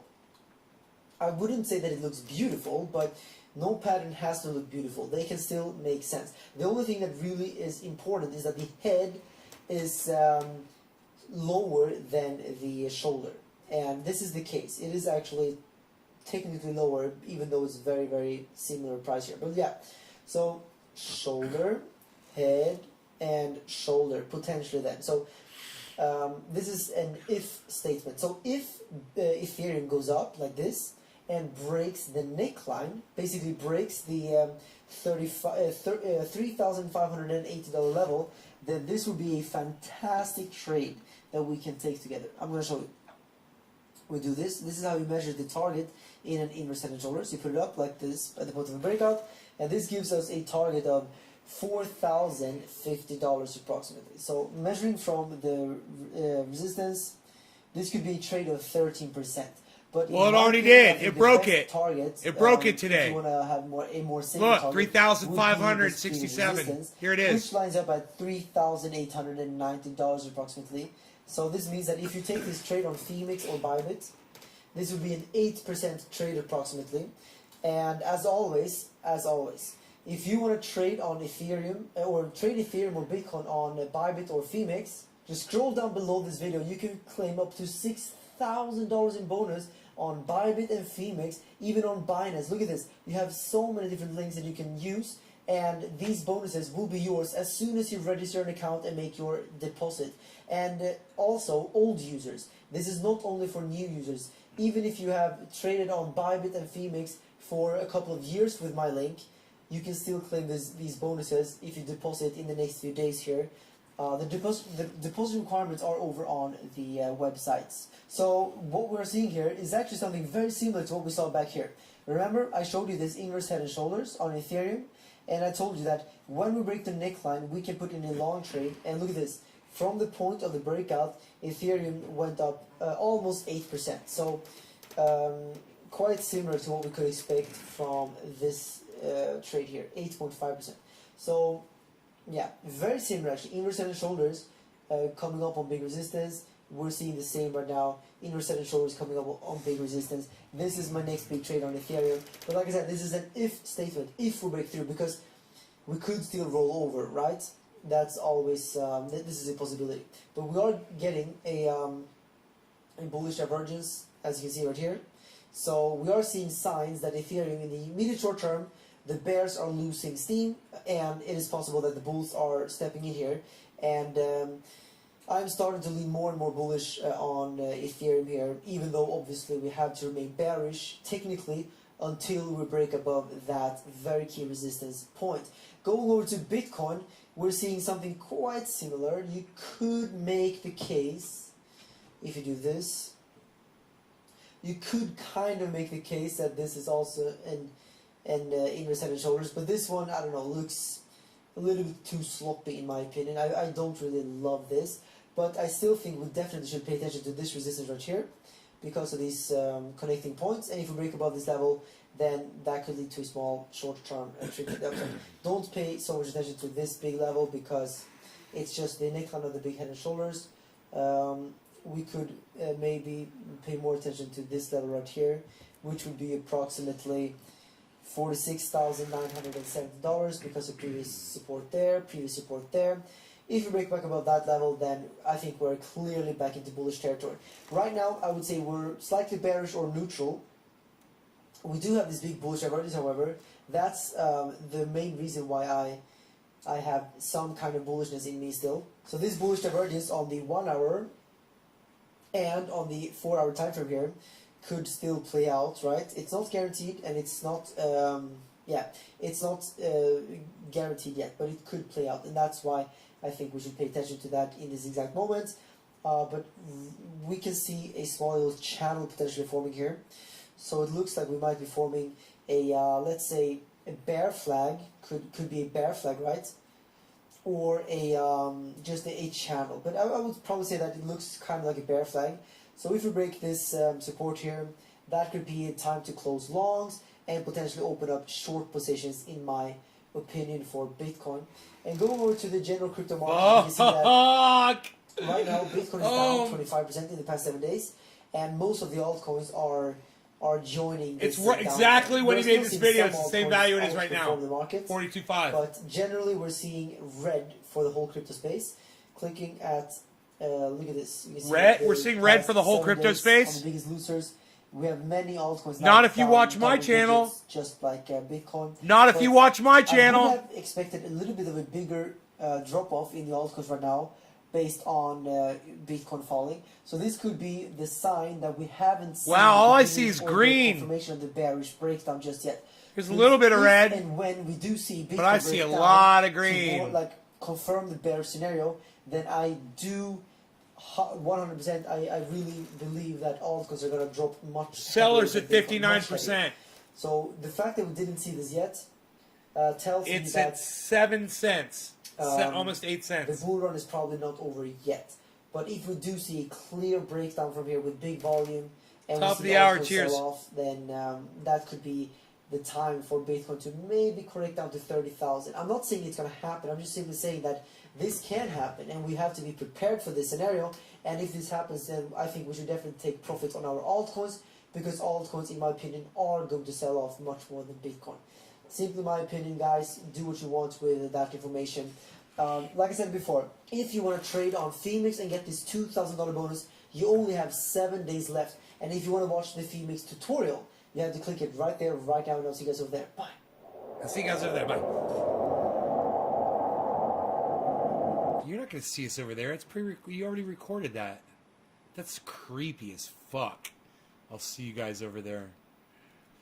I don't think so, man. I don't think you're going to see us over there, bro. I think you're a liar. I think you're a horrible, horrible fucking liar. I love Carl. Thank you, Carl. We love you, Carl. You're awesome. You're the best, bro. Thank you for your fucking your analysis of where you believe the cryptos are headed. It is very helpful, man. And you can watch all. Let's watch the BitBoy crypto one, man. What do you guys say? We watch the BitBoy crypto. That one looked like it was an important one to watch, huh? It was 44 minutes.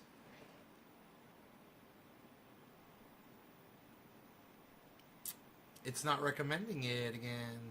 Oh, there it is. 3 hours ago. This one's from 3 hours ago.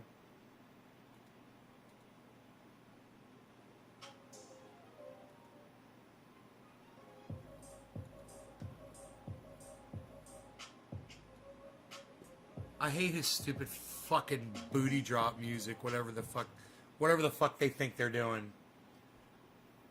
So stupid, man. Show lined up for you today. We've got some really good guests. But first, if you guys are in the chat, we've already got a couple thousand people here. If you could smash that like button. Oh God, shut up! You fucking cuck bitch! Video. So if you like what you're hearing from any of these guests, show them that Bit Squad love. Hop in, give them a like, give them a subscribe, and let's help elevate the crypto space together. See, you could say that without using the word smash, you fucking cuck bitch. Good job. Good on you. Good looking out. All right. That being said, we've got a lot of good topics. Let's get right to it. First thing, institutions. Walmart didn't buy Bitcoin. How long are we going to fall for that? Are we really putting all of our hopes and dreams in institutions? What? Are you going to talk about what the fuck's going on? Strongest Bitcoin buying opportunity. believe that that's going to be real easy or that it's a guarantee. This is what I say. I say that blockchain and crypto and Bitcoin, like you can interchange any of those three words. Like they may not change the world. They may not solve things. They may not break the traditional systems that we have, but they're the only shot that we have to do it. That's the way I look at it. Yeah. Yep. No, great points all That's good. around, and I really liked what you said, Rice, about them kind of being cryptocurrencies in disguise, more or less, or they're not. When are you going to talk about strongest When you lump Bitcoin them buying all opportunity? together, it just really brings away some of the legitimacy of crypto and Bitcoin. It's another ploy for the mainstream media to just try to make Bitcoin and other powerful decentralized cryptocurrencies or crypto assets look bad overall because they're being lumped in with the SafeMoons, with the BitConnects, and with just the pump and dumps and the manipulation that's going on. It's very unfortunate. Yeah, no, that's a huge point. Like for us that are in this every day, and we're looking at. When's this opportunity? What now? Are going to go through when they get the bubble popped here for them is the same thing that all crypto is going to do when the bear market comes. So I think really, once again, preaching education to people, preaching research to people, preaching to people that like it's up to you to learn more about this. That's the only way you're going to make money because people see the shortcuts. They see people that jump in Shiba or jump in Dogecoin and they ride it all the way up. Well, guess what? These people are going to lose all their money. Look at the some point fucking if they're art not behind educated his on the head. market You guys side see what of it says crypto behind his and head? understanding what's coming. Because there will be a large bear market that does come. It may not be as bad as previous ones, but it's still going to be very bad. Like there's no way, in my opinion, that we're not going to go through that. So I think really just continuing to teach people about what they should be investing in, and kind of like Diana said, looking what's behind the projects. That's why all we do. The only reason we talk about meme coins on my channel, on this show, is because they're popular topics, and that's our job in crypto is to talk about current events and to try to show people what's real and what's not real. I mean, we're not ever doing reviews on Shiba. Thumbs down, dude. You never fucking talk about what you said you could talk about in the title of the video. You guys are douchebags. There, you got a view off of me. Congratulations. You fucking didn't keep it real, and you fucking put a fake fucking title on. Strongest Bitcoin buying opportunity. China banning Bitcoin. With a question mark. Fuck them, man. Unreal. Psst. There's nothing redeemable about that video. Bunch of fucking nervous motherfuckers not knowing what to say. That's what it looks like to me. BitBoy Crypto does much better on his own channel when he's doing his thing. In my opinion. He's got signs behind him that say smash. What the fuck? What a cuck bitch. What a cucky cuck. What a cluckety cuck bitch. I don't even know what I'm fucking saying. I was like clucking like a chicken. Cluck cluck. Where's my doggy? Oh, look at my doggy. He had some food. He's chilling. Good. Good. I might say hi to him. I might go over there and say hello to him. A time or two. A time or two. What? Oh, what?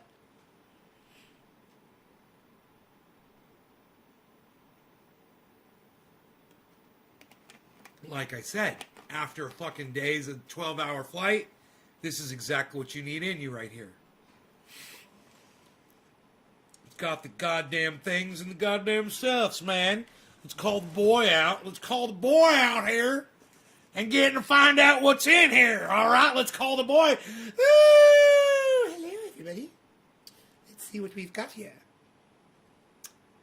Ooh, citric acid, a little water, natural flavors, sodium. Ooh's probably the little beaver butthole they put in there. Sodium, citrate, salt, potassium, phosphate, modified food starch. Here it is, everyone. Sucralose, because it really sucks. Sucralose, I'm sure. azulflame, azulflame, potassium, mixed triglycerides, I can say that, glycerol, ester of rosin, and blue number 1. But mostly it's just water. Woo! Let's drink some! Sounds good to me! Woohoo! Woo, doggy! Woo, doggy! Ah. I guess I had to scream my voice out tonight. Mission accomplished. Psst. Nobody's screaming that voice out anymore, Trendy Nicholas. What are you doing? Nobody's even doing it. Nobody's even doing it. Nobody's even doing it. Psst. I know what they're doing. They're fixing their beards. That's what they're doing. Needs a little bit of this and a little bit of that. A little bit of fluff and stuff. There we go. Oh, much better. Oh, that's much better. What's going on here with the Bitcoin? Oh, 42.4. Shall we buy in with another bank? Oh. Jeez Louise. I do have to check my other bank anyway, regardless of whether I'm buying anything or not.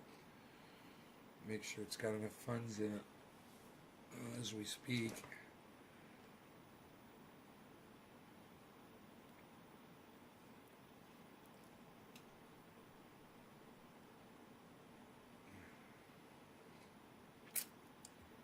Yeah, it's good for now, so it's okay.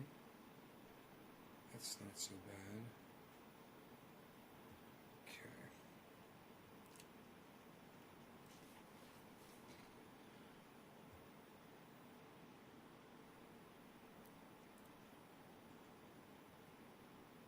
Appreciate me taking you on vacation. Right on, brother.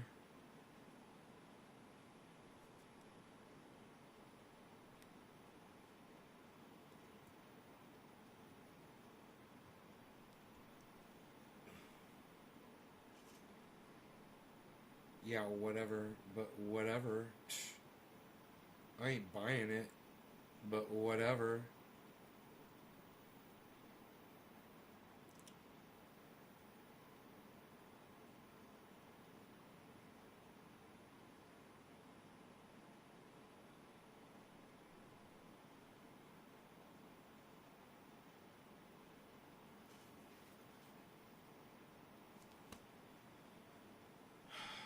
That's all.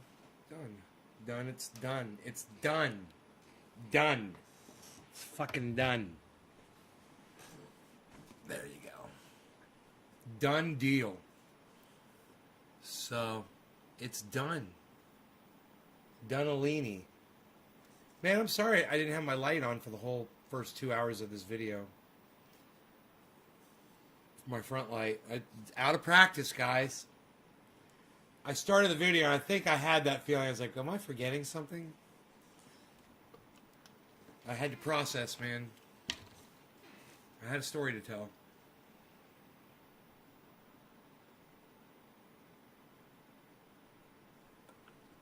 Oh, Nick. That's so nice of you. Trendy neighborhood.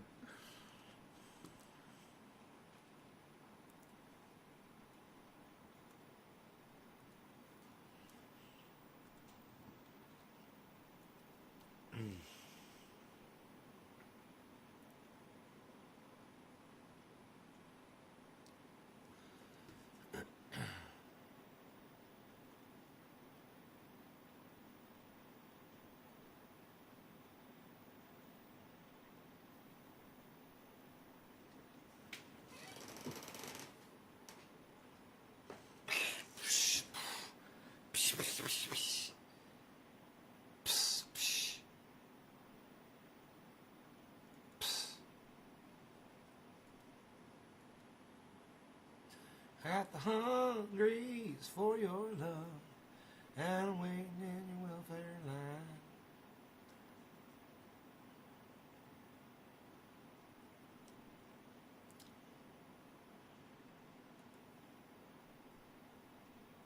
Crypto Cult 420, goddamn right, bitch. Perflow.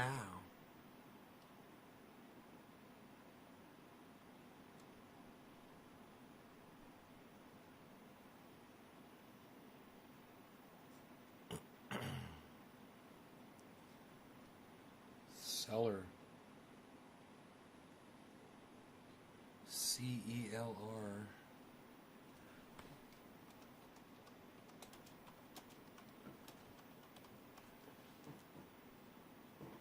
He said, looking to add one more alt to my bag. I said, Seller and your mom.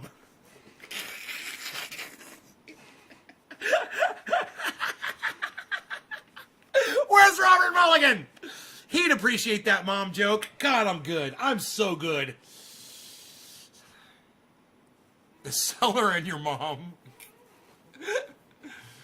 Oh, you guys all need to retweet that at the fucking moon because it's so fucking harsh and funny.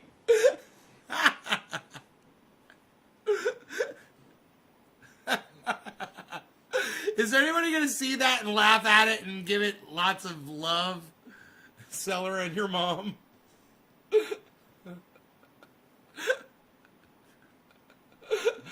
Yes? No? Twitter? No? Okay, it's cool. It's cool. We're good. We're good. We're good. You're good. We're good. You're good. Hey, are we good? You.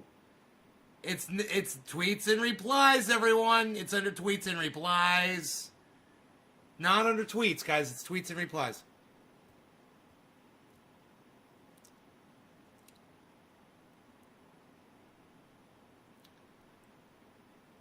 Going to Twitter now. Oh, thanks, bro. Aw, man. You're making me feel good. You're making me feel so good. It's just so nice. These are things that you say. You're so good, it's special nice.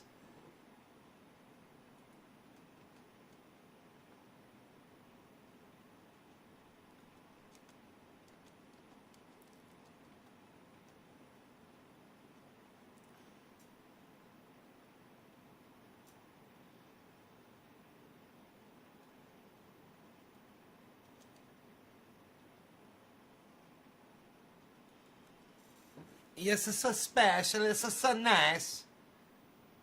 38 million XLM transferred to Coinbase. Oh, from Coinbase to an unknown wallet. 38 million XLM. That's $24 million worth. Just got moved.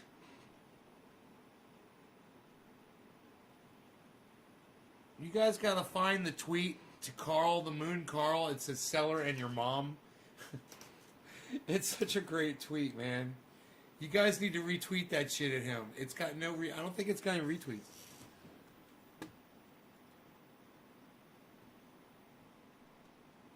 View tweet activity. Looks like there was a problem with your account. What? No one has engaged with your tweet. Dude, they're hiding me, man.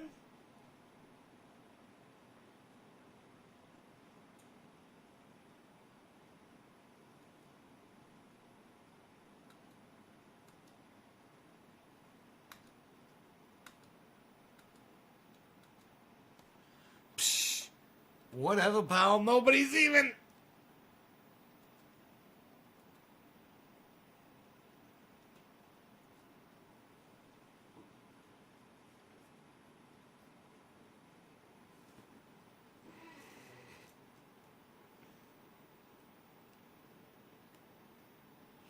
Seller and your mom. You guys can't see that tweet. It's the best goddamn tweet of the day. And Twitter's got me blocked. Hold on a second. What a great fucking tweet. It doesn't get much better than that, man.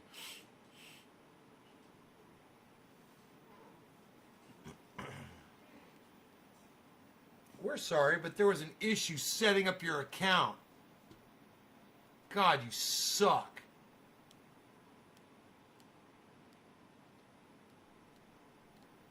You suck, man. Choose your objective. I'm not trying to set up a fucking campaign. Twitter ads, whatever the fuck, dude. Fuck off, fuck off, fuck off. How about this? You go fuck yourself, and I tell you to go fuck yourself. How about that? You guys like that? I like that. You guys back me up on that one? Me tell Twitter to go fuck themselves? Hey, how about y'all go fuck yourselves?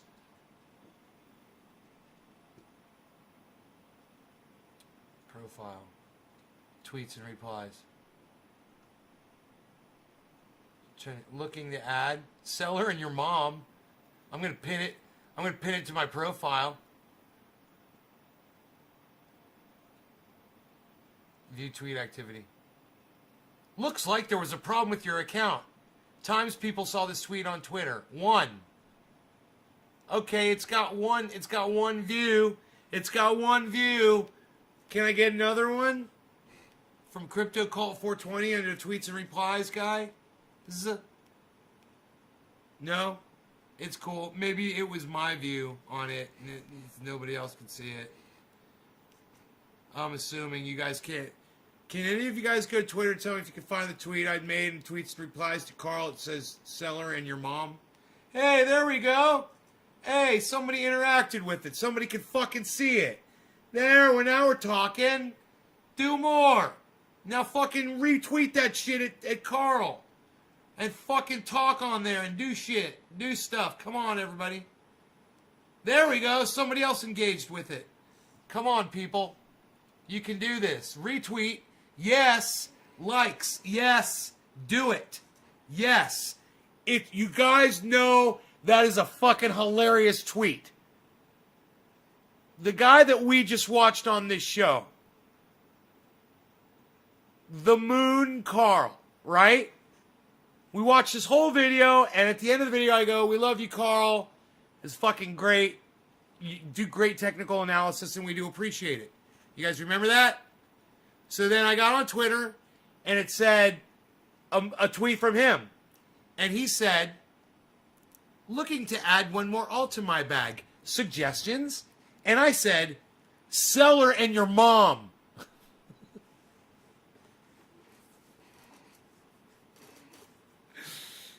That's a good fucking funny ass tweet. You guys should make me fucking famous with that shit. Because shit like that's funny. And if he doesn't get it, if he doesn't get the whole mom thing, I don't give a fuck. It's fucking hilarious.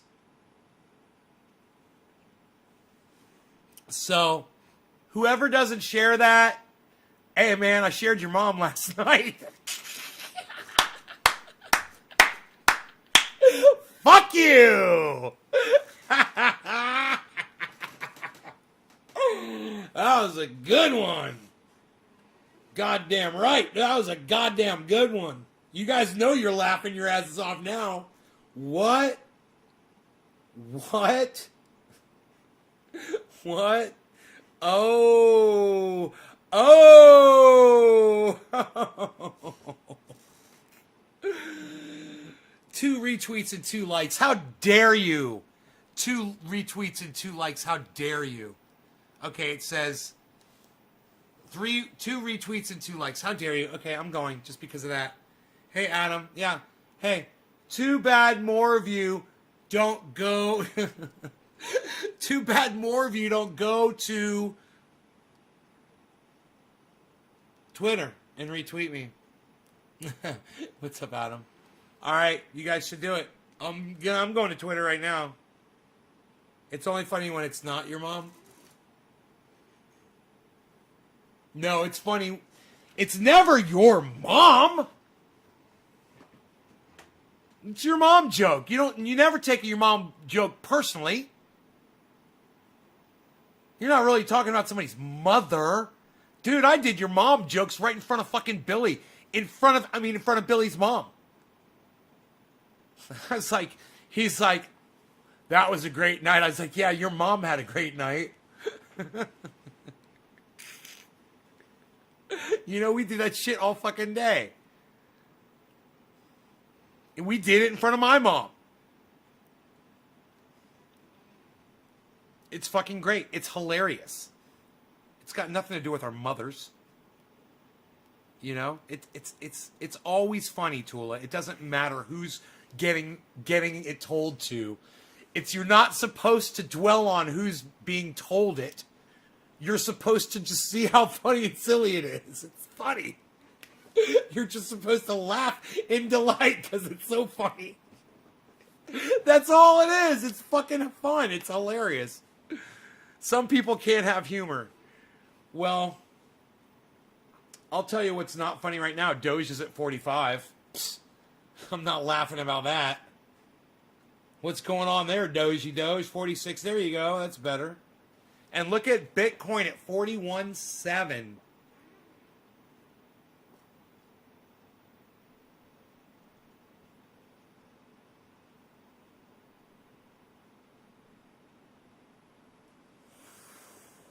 Wow.